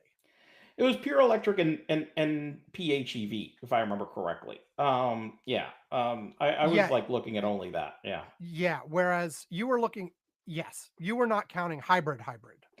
But the question, we very clearly specified hybrid or Yeah. electric Yeah. or whatever. So like your estimates and mine, because they were both based on you saying the current number was around 9 to 10%, which was about half of what it really was. A little bit less than half. Like, Well, you look at the data, and I found the US EIA article. You look at the spike in hybrid in 2024, where it went from like 6% to 12%. I mean, to 12%. It was a huge spike in hybrid only, and it really is because, yeah, I mean, there are several manufacturers out there, but most notably Toyota and Honda, that basically across a huge swath of models just said, listen, you're not getting anything that is not a fucking hybrid, but you're not going to fucking notice a difference. Right. And except that your fuel economy is going to double. That's it. No, agreed. But I think our fundamental problem was, even though we verbally said hybrid on the show, we didn't actually include hybrid in our estimates. But yeah. Actually, by the way, there is over here in this one that I'm looking at. There is a breakdown of the three. Are you looking at the one I sent you a link of? Well, I don't know, but there is one that is EIA.gov, U.S. Energy Information Administration. The article from December 4th. Yeah, well, if you look at the chart on the right, I know there is a breakdown between PHEV, electric, and hybrid, so you could subtract it out. But the thing is, is that fair? Because no, it's not, because no, that's what we were thinking, but that's not the answer. But however, even if that's what we were thinking, the reality is, even though I'm saying I'm wrong, because it was 20%, the number did get over 10% by the end of the year. Well, if you did look at only electric and plug-in hybrid, yeah, it did get over 10%. Yes, just a little bit over 10%. So if you counted that, you would have been right, and I would have been wrong. Yes, but no. But I'm saying I'm not saying I'm right. I'm not saying I'm right. I'm saying that just I'm just pointing out the data point. But I am saying I'm wrong. Okay. So okay, yeah, but. Yeah, and this is one of those things where we need to be careful. Like, we said hybrid, but we did the numbers as if we said plug-in hybrid. No. Yeah. Okay, so we were both wrong. Yeah. Okay, we both agreed that Tesla would not pull full self-driving functionality. Yeah, we've been asked that because it has problems. We were both right. They would not. We both agreed that Artemis 2 would not be launched in 2024. Well, we were right on that. I went further and said it would be delayed till 2025. It is now scheduled for 2026. So you're wrong. So I'm going to say wrong on that. Yeah. We had a conditional that if it was launched this year, it would be successed. Okay. By the way, speaking of launches, last night we were driving back from Orlando. Oh, you saw a good launch? Yes. Well, Manu noticed it. All of a sudden, I'm driving, and he says, "Daddy, look, rocket." And I looked to our left, and I'm like, holy shit, wait a minute. That is a rocket launch. And I asked Manu, look, let's pull it up on YouTube. Let's see if there's live coverage of the launch. And indeed, we were watching this live SpaceX rocket that got launched. Nice. We were able to get a fantastic view of it as we were driving. We were following the live stream as we were going. Yeah, it was great. We saw it. It was like, I mean, damn it, I was driving. I couldn't take a good picture, but it looked. Well, I was going to say you pulled over to look it up on YouTube, right? No. My son. Oh, he looked it up on YouTube. He looked it up on YouTube. Okay. Gotcha. Yeah. So he had it. He pulled it up on YouTube. Yeah. So he pulled it up. We had it on the over there. So he was able to. So we were able to confirm that. Yep, we were looking at the live. But man, I wish I could have taken a good picture. That was like we had a really really good look at the launch. It was just like. It was we had a spectacular look at that launch last night. It's so cool to see those night launches. Okay. Okay. Yeah. So anyway, I remember from when I lived there. no, I know you told me. Yeah, those night launches are awesome. There was one that I regret to this day. The very first launch I ever saw when I lived in Florida. Well, first launch I saw ever, because I never saw one before I lived in Florida, was I believe it was like a space probe we were sending to Mercury or something. I forget, but it was a really big rocket, and it was the middle of the night. It was scheduled to go off at 3 a.m. or something, and Amy, Brandy, and I were all talking about watching it, and so I was staying up for it, and then Amy and Brandy went to bed, and I'm like, "What the hell? You're going to bed?" And so when it was time, I didn't wake them up because I was like, well, they chose to go to bed. Right.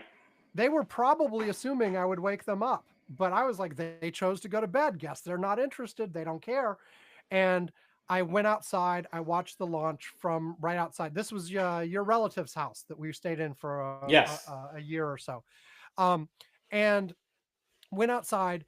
It was really bright. It was really loud. The windows rattled. It turned out to be the biggest, most powerful launch in the entire time I lived in Florida. And it was one of very few night launches, and it was really spectacular. And I did not wake them up. And so I regretted it for the entire rest of time that I had not waken them up, because I had because they were like, why didn't you wake us up?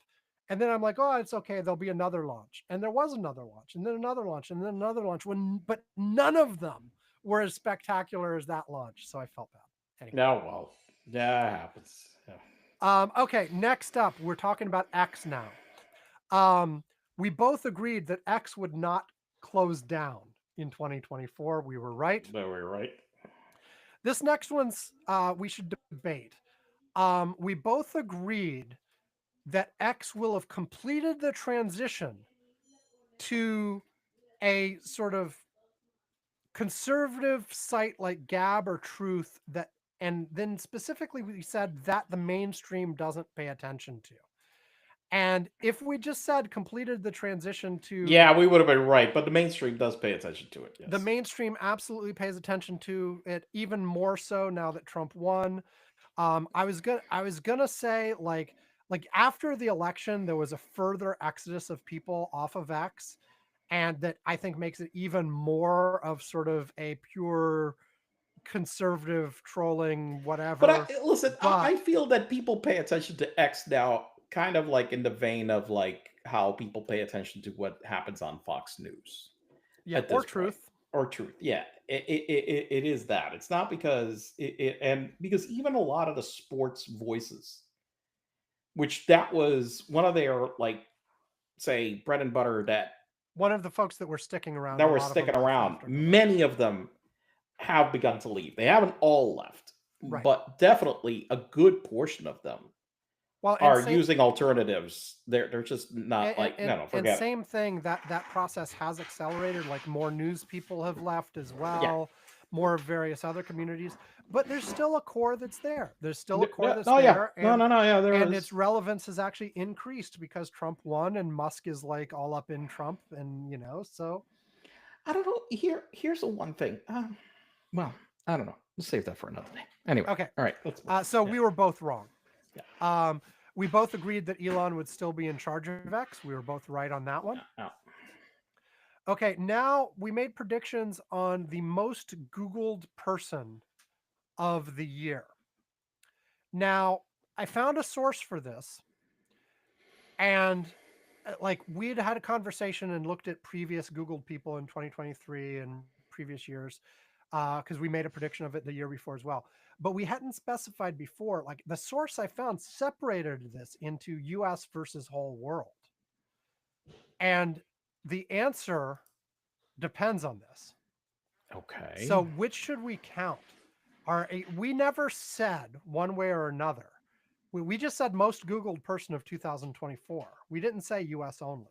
So should we be talking the global or should we be talking US? we have to be talking to global. If we just said most Google person in the US and we didn't qualify it as a US, then it's the most Google fucking person and most Google person. So who was it? And I think that we said, yeah, I didn't go back to compare previous years. I didn't find the source we looked at last year. Anyway, we both said Trump would be the most Googled person of the year. Okay, and if we had said US, we would have been right. Okay, but we didn't. So who was it? Taylor Swift. Wow. Which, by the way, Damn. you initially Still a US.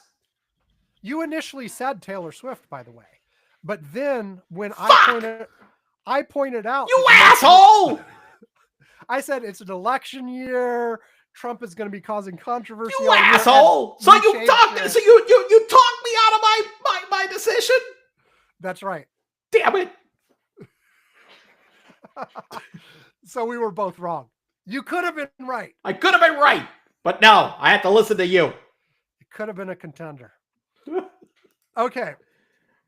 Next up, we both said that Threads monthly active users would be higher than X monthly active users by the end of the year. The best current numbers I could find were as of, I think it was as of November, something like, I don't know, relatively recent numbers. X was at 550 million active users. Thread was at 130. So they're still below. Still ahead. So we were wrong. We were both wrong. Yeah. We were both wrong. We both predicted that Threads would fully federate with Mastodon. I gave a caveat, but with opt-in. We were both wrong, though. Threads has made a lot of steps towards full federation, but it is not full federation. It's not full federation. But there are all kinds of caveats. It's connected. You can, they just added, they added for a long time ago that people on Mastodon could follow Threads. They added more recently that Threads people could see replies from Mastodon. They just, like a couple months ago, added that Threads people can follow some Mastodon users under certain circumstances, but when they do, it doesn't show up in their feed. They can like get notifications. There's weird stuff. But it's not full, not even close to full. Okay. So we were both wrong. And we had a conditional about like how people on Mastodon would react to that, but that did not happen. So, okay. Next, oh no, come on. No, what is happening? Why isn't Control Z working? You bastards. Okay. Hold on. I just accidentally like filled 3 fields in my spreadsheet with AA. And Command Z is yesterday you kept repeatedly sending on Slack, which you kept deleting. Yes. Okay. Luckily, when I looked up that one thing, I copied the file so I can go into that as a backup. Okay. And then put this back in here into the right place. Boom, fixed. Okay. Why wouldn't Command Z work? Come on, Microsoft Excel. Command Z should work when I accidentally type something into a field. That's like the prototypical place you would want that to work. Okay, anyway. Next up, you predicted, and this is a discuss, that once people got the Apple Vision Pro into their hands, they would really like it. Well, I think the people that got it in their hands really liked it. Yes, I agree. Yeah. I think that almost all the reviews were pretty positive. There were a few Yeah. downsides, but people were really impressed. They Yeah. liked it. They enjoyed using it, etc. Yeah. Okay. I further predicted, however, that the Apple headset would not break into the mainstream. I think I was right. No, you're right. Yeah, it is not. And we kept talking about that version 2.0, whatever, that this is really like, honestly, this feels like a beta in people's hands right now. That's well, what it feels like. And news just in the last few weeks is they have stopped production of the Apple Vision Pro. They've got plenty of inventory that's still unsold. They're not making more. Mhm. And rumors are unclear in terms of the plans for V2. Like, usually by this point, we'd have like some solid rumors on what's happening with Apple Vision Pro V2. Now, obviously, Apple doesn't announce anything till it's actually ready, but Right. usually there'd be some rumors, some leaks. There really aren't on it. I mean, there's the I usual. think they're trying to decide what to do. I gotta be honest. I think they're trying to decide what the next direction is. I just think they're not sure yet. Yeah, because I mean, and people have talked about like a variety of like everyone sort of expected after a year or two they'll make a much cheaper version. Right. But given how the first one has gone over and what the technology limitations are they actually ready to do that? Are they not? Are they what's the level of interest? I mean, Yeah. well, anyway, I'm not Anyway, going to track let's this not debate. discuss. Yeah. So the next prediction was also related, which we both agreed it will have a spike of good reviews when it first comes out and then disappear from the public consciousness. I That think was that's right. roughly That's true. that's totally true. I mean, I have seen a few additional news stories here and there, but not a lot. So I'll say yes, we were both right on that. I also predicted V2 would not come out in 2024. I was right about that. You predicted that Oh boy. you, Yvonne, would not personally buy an Apple Vision Pro. Well, I could say we can take that to the bank. You did not. Now, we joked a little bit. I did not make a prediction contrary, but I did joke that you would get a demo in an Apple store and You know what? Manu That would see it I and gotta you tell would- you that the other day I walked into the Apple store for something else, and right before the holidays, and I saw people doing demos of it, and I almost went, "Oh, I but should." didn't. Nah, I said nah. Yeah, I didn't actually make that prediction, but I was joking around that you and Manu would try it at the Apple store and then you would get suckered into buying it. Yeah, we didn't. I didn't wind up doing that. No, I got tempted. I got tempted to try it, but I did not. I did not do it. Didn't pull Okay. the trigger. There we go. Next up, and these next few are all ones for us to discuss. You predicted, and I thought I would, but I made no predictions at these next two. I talked a lot about it. This is one of the ones where we got into a debate and we talked and we talked and talked, but only you actually ended up making a prediction, even though I meant to. I never actually did. But your prediction, no Gen AI lawsuits significant enough to stop companies from proceeding with their Gen AI plans. Yes. Were you right? Yeah. Okay. And then also you predicted there would be no There would be no Gen AI failure at a massive scale at any company this year. I'm totally right on that one. Yeah, I mean there are a variety of like minor screw ups here and there, but nothing but like nothing. Right. nothing huge. Yeah, like what happened at Delta Airlines had nothing to do with AI or something like that. Yeah. Okay, next up from me, online streaming services. And this is one of the ones where I predicted something that would be fairly vague so we can interpret. I said from a user perspective, so not from a financial business perspective, nothing like that, but from a user perspective, the state of online streaming services would continue to just be a mess all year long, where no one's really happy with what's going on with streaming. Oh God, that's so true. Okay, yes. Oh my God, people are really pissed. Yeah. And so, I mean, we're basically like, I mean, this is, everybody was like, oh, we're getting rid of the cable bundle. We're getting rid of the cable bundle. Yes, yes, yes. And now it's like, shit, we got rid of the cable bundle. Now we're paying more. I know there are other things too. There's been a rise of increasing ads and promos in these things. Yes. There's been issues with selection and what's exclusive where and all this kind of stuff that's frustrating. There's been frustration about shows being pulled. Yes. Like that were on streaming services that are no longer available anywhere because the company was like, it doesn't make us financial sense for us to leave this there. So they pull it out. So there have been, yes. So I'll agree. Yes. Then there were 4 things that Alex had asked us to predict about what would happen with the Teague comic book or with the Teague game or with the Teague fish. But I confirmed with Alex that the Teague comic book did not happen in 2024. The Teague game did not get finished in 2024. And no Teague fish was actually declared in 2024. So those are all conditionals that are irrelevant and don't count for anything. All right. All Okay. right. So that brings us to the end of the technology section.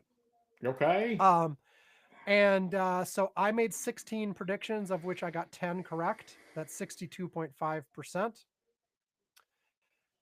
You made 16 predictions and got 11 correct. That's 68.8%. So you beat me in this category. Our collective is 32 predictions, 21 correct. That's 65.6%. Okay. And that's it. So compared to last year, let's see. So 65.6, last year 62.8. So we beat our technology numbers for last year. So that's the first one this first year one that today that year over year we've beat. Okay. And so with that, it is time for another break. And this will be the last one. The last section is hodgepodge. And we'll do hodgepodge and then we'll review our overall stats and we'll be done. So here, last break. Here we go. Boop, boop, boop, boop, boop. Okie dokie. Here it comes. It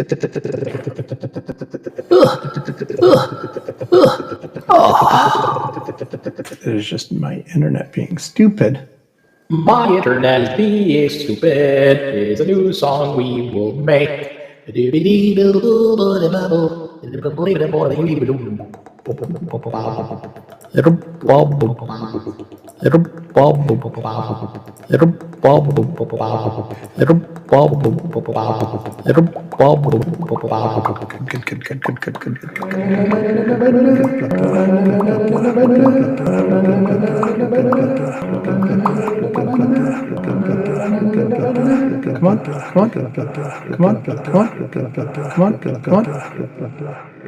I'm tired. What's wrong? I'm really tired. It's amazing. Get the show on the road. There's a road? There's a road? Oh my God, there's a road. There we go. Every and then this, we wonder why, we don't get picked up by some major consolidator of podcasts and gives us millions of dollars. And then this break reminds me of, that's why. Yes, this is our show. Yes. Well, to be clear, two things. One, I was going to note that, if you're listening to audio, you can't always see this, but Yvonne is always cracking up during this break. His face is turning red. He's, and I usually, like, when I edit these, I leave in him laughing over that because I think that's funny. But but yeah, I mean, I was literally in tears laughing, like right now. Yes. Okay. Yes. All right. That is, yes. Now, in terms of the other, though, to be fair, like, we've never reached out to any of those. We've never, aside from that one time where for a few months we bought advertising, we've never really marketed the show. That's true. We've never gone on to, like, there are these various, like, you could try to get into podcast circles where you promote each other, and like we go as guests onto other people's podcasts. That's a lot of fucking work. I mean, come on. We have jobs. We have jobs. That's part of the problem. We got lives. We got jobs. I mean, what the fuck, man? Oh, come on. Now you're the sales guy, Yvonne. You should be selling our show. Sure. I will say that when I retire, I will take that on as a job. Yes. At the same time, though, I've always thought there's only a certain degree down that road I'd like to go. Well, I guess it depends on the money, of course. But I don't I wouldn't want to significantly change the show itself in order to be more successful and get more downloaders. But on the other hand, if you threw enough money at it, I'd change it to whatever the hell you want.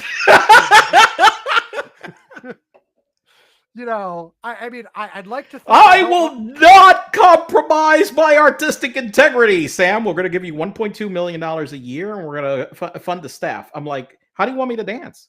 Exactly. Exactly.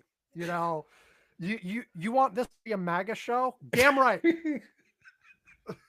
We're going full MAGA. Elon, we love you. Yes, a Cybertruck is fantastic. Yes, it really holds up well against bombs. Yes. Okay. Next up, Hodgepodge. The first thing was from it was, will the rate of malaria drop in Africa? And this was from Ed, and he specified reasons why it might drop and stuff like that. The problem I found when looking for this is it looks like numbers are lagged by about a year. Okay. For malaria totals. I could find 2023 numbers, but no 2024 numbers. And the 2023 numbers I found were in this annual global malaria report from a big malaria agency that comes out once a year and only came out a few weeks ago. So it seems like the numbers are a bit old. So we have two ways to do this. We could one say, hey, sorry, we shouldn't have even made this prediction because we don't have reliable 2024 numbers.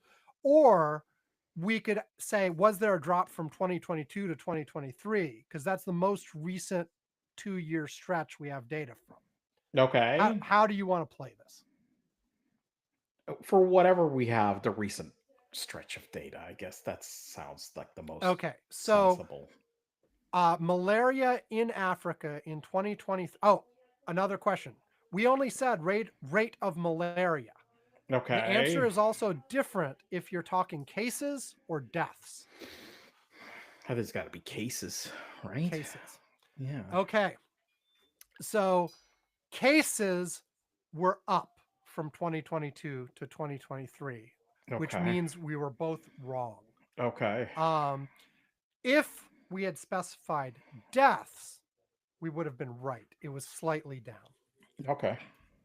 But cases were up 2023 over 2022. Okay. The same discussion applies for 1 year lagged data for the number of cases of wild polio worldwide. So same thing, 2022 versus 2023, we'll do that. So the answer on that, and this one was clearly cases. In 2022, there were 30 cases of wild polio worldwide. We both predicted that would go up. In 2023, it was 12. So it went down from 2022 to 2023. So I will say we will both be wrong. Okay. Now, one of the things is, we were justifying that by saying, the increasing anti-vax sentiment would affect this, blah, blah, blah. And because we're a year lagged timing, but I figure this is the best. It's what we got. It is what it is. Okay. Next up, COVID deaths. We both predicted there would be more COVID deaths in 2024 versus 2023 in the US. So I pulled the CDC numbers. Like we talked a little bit about, well, we can't really get reliable COVID numbers anymore because XYZ. And you were like, no, for deaths, we can still get fairly reliable numbers because for the people who actually die of it, Right. they get Yeah. tests, etc. So here are the numbers for the entire pandemic, just Okay. so we see the curve. And I made a nice little chart of this, but you can't see that. 2019, 0. 2020, and this is US only, 367,209. And this is all as of the latest CDC update going through January or through the end of December. 2021, 469,966. That was the peak, 2021. 2022, 255,673. 2023, 75,581. And 2024, 46,087. So it was down. Okay. And so we were both wrong. Okay. Good. Good. Yeah, I agree. Good. Yeah. What my argument had been nobody's being careful anymore, so of course it'll go up. I wasn't predicting like massive up, but up. And no. The other thing I looked up, we did not make a prediction on this, but I pulled the numbers to compare. COVID is still killing more people than the flu every year, and has been ever since it arrived. Okay. So, okay. Next up, and this had been a question from John, if I remember right. He asked us, would there be a sub 2-hour marathon in 2024? The record going into the year from October 2023 was 2 hours and 35 seconds. And so we both said, that's close enough to 2 hours. Somebody will break that record in 2024 and make it under 2. And I mentioned like new technology about shoes and stuff like that. No, that record has stood for the year. It has not been broken. We have not gone under 2 hours yet. So we were both wrong. Oh, no, wait, no. Wait, what are you talking about? You said there would be none. I said there would be. So. Okay. Did you find a record? No. Okay, but you said there wouldn't be one, so you were actually right on that. Okay. Next was Super Bowl winner predictions. Oh my God, who the hell did we predict? I said the Philadelphia Eagles, and you said the San Francisco 49ers. Well, we were both wrong. It was actually Kansas City Chiefs. It was Kansas City Chiefs. Yeah. You'll like this one. Next one was World Series predictions. Okay. I said the Boston Red Sox. That was not wrong. That was not right. You said the Los Angeles Dodgers. Holy shit! I got that right? Yes, Fuck! you did. Wow! Wow. Okay. Yes. Damn. Okay. I'm shocked. I'm stunned. Now, next up was who would win the most gold medals in the Olympics. Country, I guess.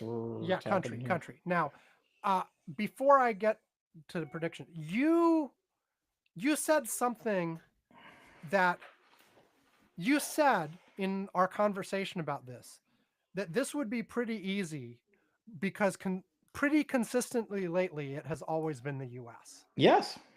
But you did not specifically say that was your prediction. But it was implied by the fact that you saying it was easy, it was pretty consistently the U.S. Should I count that? Yes. Okay, so you say U.S. Okay, I said France. Now, here's another thing. So it was not France. It was not France. So I was definitely wrong. There was actually a tie with U.S. and China. Both got 40. Now, here's the question. Do we count silver as a tiebreaker, or do we just say tied for number one counts and you got it right? I'm saying it's a tie because I'll say it's a tie. So do we count that as right? Yes. You were right. Yeah. So, okay. By the way, what was the silver number? By the way, if you counted silver as a tiebreaker, U.S. comes out ahead because Yeah. US had 44 silvers, China had 27. Okay. Okay.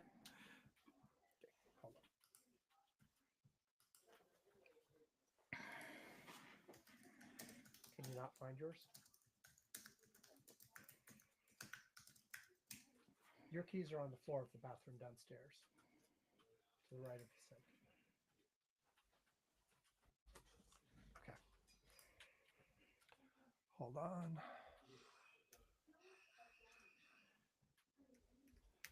Okay. Moving on. These were 3 different predictions. So like we could have counted at like I considered like because at first I said this as one thing, but then I split it out. So I'm counting it as separate to pad our numbers. We both agreed that there would be no terrorist attacks at the Super Bowl, World Series, or Olympics. Wait, say that again. What? We both agreed that there would not be a terrorist attack at the Super Bowl, the World Series, or the Olympics. We were correct. There was no Okay. terrorist attack at any of them. And there was like there was some train disruptions. I think there was some stuff in the Olympics, but not like that was a strike or something, wasn't it? It wasn't a yeah, it was more like a labor related thing. It wasn't it wasn't like a terror attack. So yeah. And at first I'd worded the prediction as one thing, but then I did split it out. So I'm counting that as 3 predictions and 3 for me that we are both correct. Next up was you. You further predicted, more specifically, that there would be no nuke at the Super Bowl. I'm pretty sure that I got that correct. You did get that correct. Good. And then we started talking about Tom Clancy novels. Okay. Yeah. So okay. Next up, hurricanes. Or tropical storms and hurricanes. So first question was, how many named Atlantic storms would there be? I said 15 to 18. You said 18 to 22. Okay. Can you guess what the actual number was? 18. It was 18, making us both right. Right. It was the one number where our predictions overlapped. Okay. Then we predicted the number of actual hurricanes. I said 7 to 9. You said 5 to 9. The actual number was 11. So we were both wrong. Then we predicted the number of U.S. landfalling hurricanes. I said 1 to 3. You said exactly 1. Do you remember on this one? I'm going to guess it was like 4. It was 5. Beryl, Debbie, Francine, Helene, and Milton. Okay. And so we were both wrong. We both predicted that it would not be the hottest year ever. And the reason we predicted this was 2023 was not only the hottest year ever, but substantially hotter than the previous records. And we said it was such a big outlier that for sure, even though the trend was upward, 2024 would be down a little bit. It was not. 2024 went up even more, even though 2023 was already a huge jump upward. And so we both predicted not the hottest year ever, and we were both wrong. 2024 is indeed the hottest year, well, within our weather records, within the history of humanity on this planet. On the records that we keep, but we know. Yeah. The temperature was hotter in like right after the Big Bang. Well, it took Earth a while to form, but there were periods in the history of the planet that were hotter than now. Right. But they were way, way, way, way before humanity even existed. I think they were even before the dinosaurs existed. I could be wrong about that. Maybe some dinosaurs saw some of that. But anyway, there have also been much, much colder periods as well. But within the range of natural variation of humans, this is a record. Okay, next. You said, well, I said Taylor Swift and Travis. What? No, I was going to say Travis Tritt, not Travis. Kelsey. Travis. Kelsey. I said Taylor and Travis would break up. They have not. At least not publicly. No, they have not. You said they would stay together, and you were right. There you go.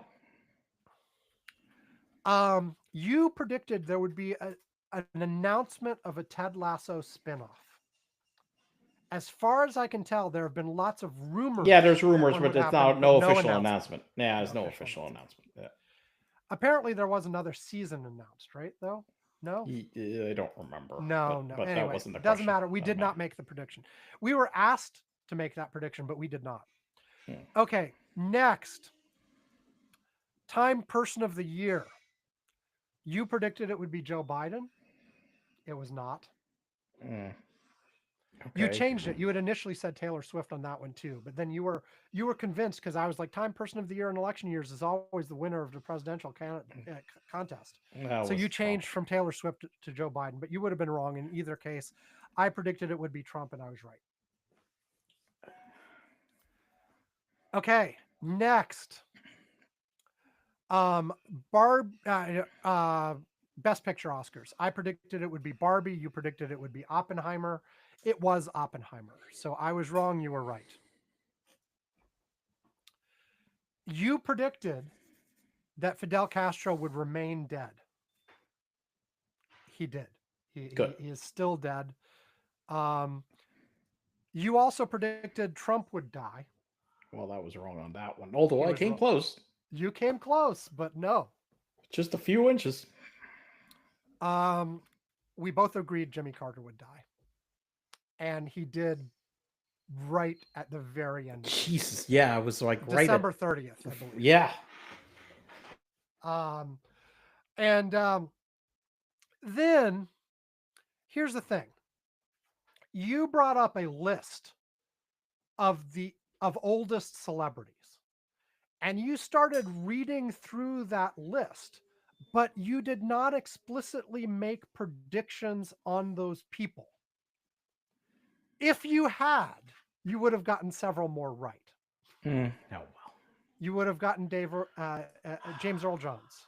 You would have gotten Newhart. You would have gotten, I think there were a couple others that if you'd actually made predictions on those ones you were listing off, you would have gotten several wrong. You also would have gotten a couple wrong, but you would have padded your numbers. But you actually read the list, but did not make predictions from them. I took one person from that list and made a prediction on them, which I said David Attenborough would die. He has not. Oh, He's still alive.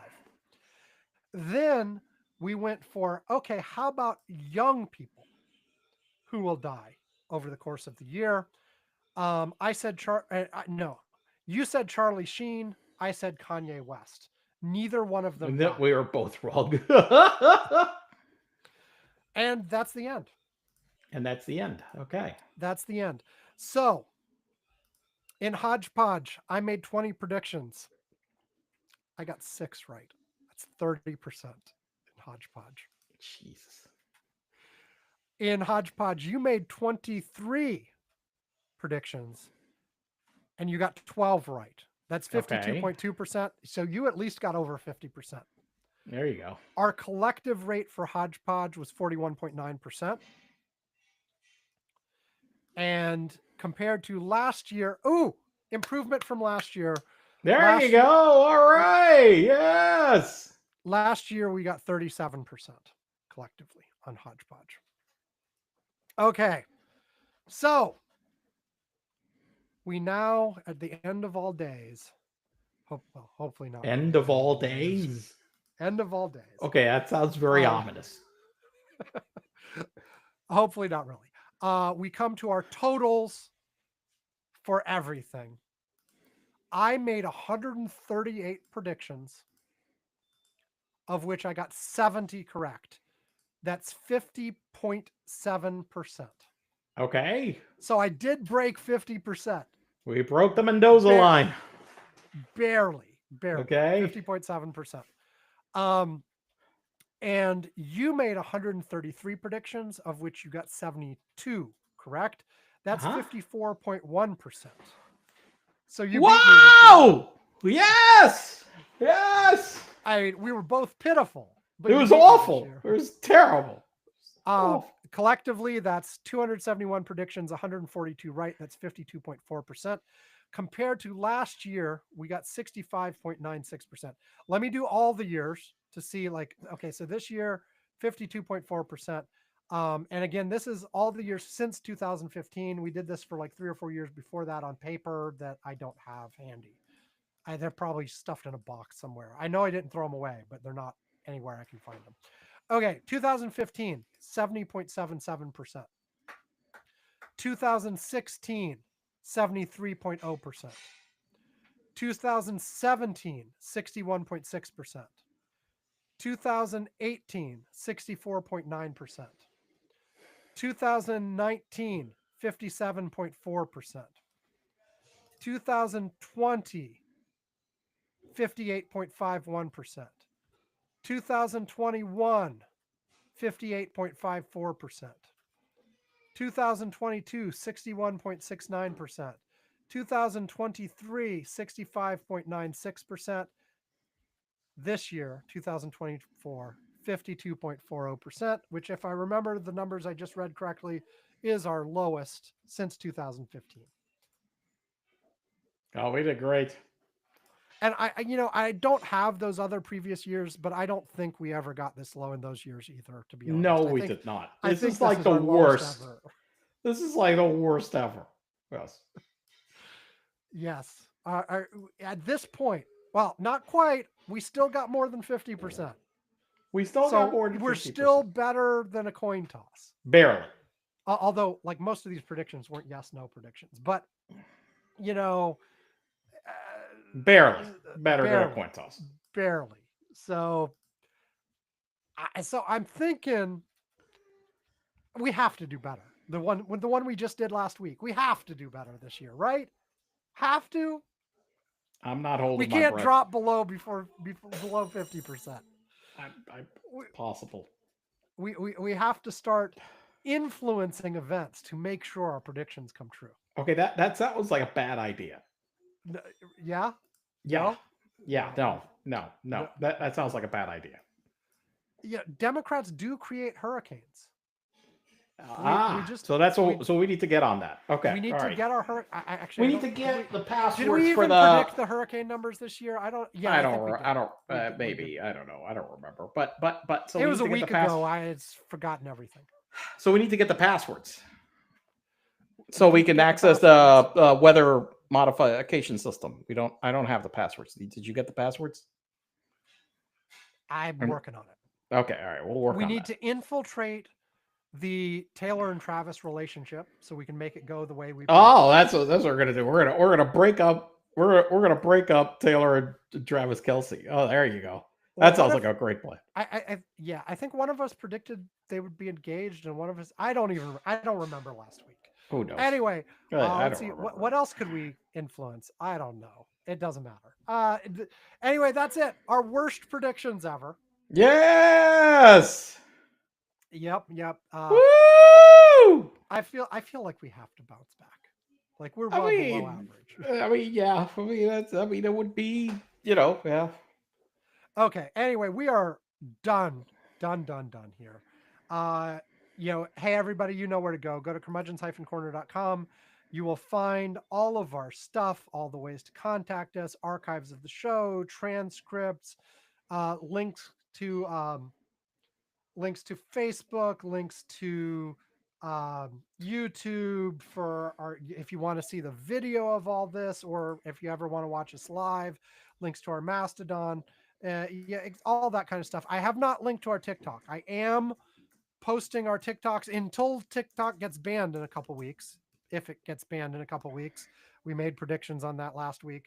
But I will say we are getting more views and more comments on our little clips of ourselves on TikTok than we get on the actual podcast itself.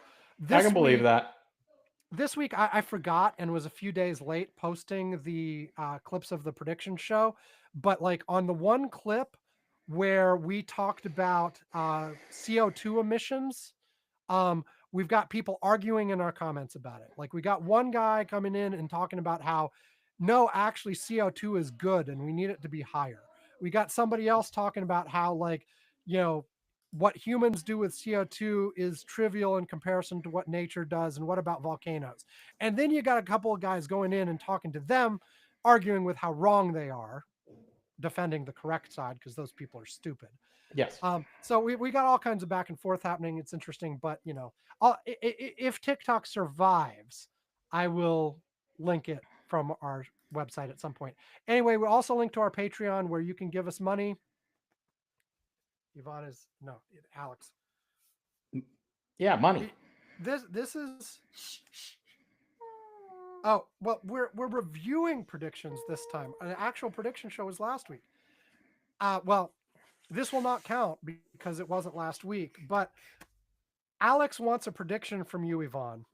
Will Daddy add a condescending rabbit to Abel FNAF? No.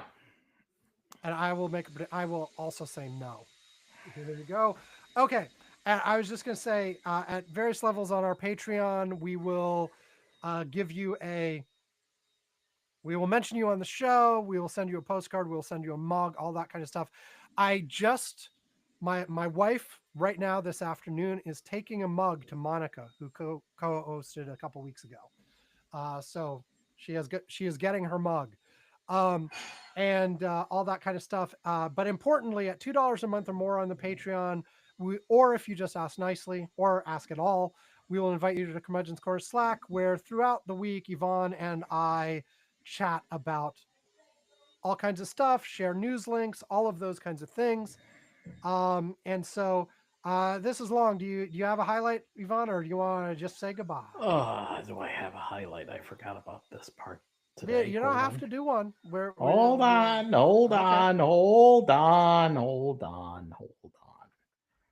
Let me see what we got.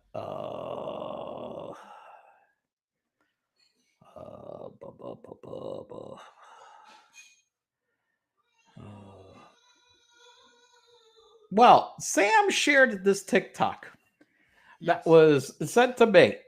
The title caption was "The Lulu Disney Adults. The average person visits Disney 3.5 times," and in the video, it shows this person who is like going, "Oh, you mean 3.5 times a year?" And they're like, "No, 3.5 times in their life. No, like what is their lives like 1 year? What are you talking about? 3.5? How is yeah? So yes, there is a subset of people that yes, absolutely believes that everybody, goes to Disney, 3.5 times a year. Which I realize is very, Florida. I think there is a big caveat here. People that live relatively close go much more often. It's very common to see people with like, Disney annual pass like stickers that live around here because it's a couple of hours drive. It's very close. But look, anybody that doesn't live like within a regular driver's distance that goes more than 3 times a year is insane. I mean, they're absolutely out of their fucking minds. And by the way, I also find people that really adults that go like just without their kids. Without kids, yeah. They're also. I mean, I like I said, I think I've done that twice in my adult life. And one was an award trip that I got from HP. Okay, and the other one was somebody I know that said, "Hey, why don't we go?" And I was like, why not? We had fun, but I'm like, it's not like I never like initiated a trip that way. So, right, I am holding down the average. I am still a 0 for any Disney park. All right, good. You got probably some years to make that up. That there you go. It's 3.5 times a lifetime. So I know. Here's the thing. Like, I actually have no desire to do it. Like, it's not even on my list. I really here's the problem. I think that I am absolutely convinced that there are certain things there that you would do that you would find cool. Maybe not to go repeat again, but I am pretty sure that you would find certain things there cool. I'm not saying that you would find everything cool, but I do think that because of a lot of shit that gets said about Disney that you keep thinking, no, it's just this whatever, it's this whatever. There are certain very cool things about it that I know that you would go and you're like, oh yeah, I never saw this. Okay, this is cool. Let me put it this way. The only way I can currently imagine myself ending up at He's Disney, taking Alex. No. Oh, is it I drag you there? Yeah, is you drag me there. I visit you in Florida and you drag me there. Oh, I hadn't thought about that. Otherwise I see no way that would ever happen. Like Alex, you don't. Do you want to go to Disney World? No, he does not want to go to Disney World. Huh? No. That is the only way. Is if you practically force me to do it. I don't plan on doing that. So yeah. Okay. Well, so there we go. All right. Okay. Well, let's wrap this puppy up. In future years, you can add the prediction. Does Sam go to Disney World? There Or you go. Disneyland, All right. Or Okay. any Disney park worldwide. Yeah. There you go. Go to Paris, Disneyland Paris or something. Yeah. Okay. We're done. Thank you everybody for joining us. Hope you liked it. I say this every year, but I think it's actually important that we hold ourselves accountable like this. Like lots of people make predictions. Very few people go back and check their predictions for accuracy. Yeah, we do that. And we have confirmed that last year we were absolutely pitiful. We were indeed. Okay, with that, we are out of here. Thank you so much. Have a great week, everybody. And next week, we will be back to sort of the normal show talking about the events of the week. Later, all. Goodbye. Bye.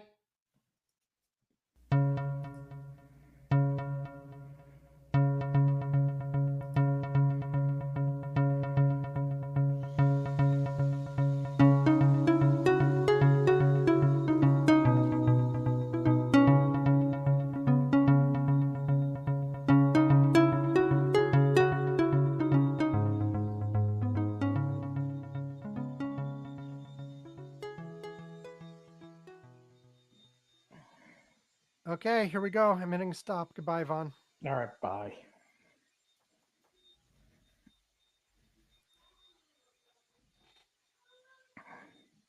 Okay, we're done. Later. All right.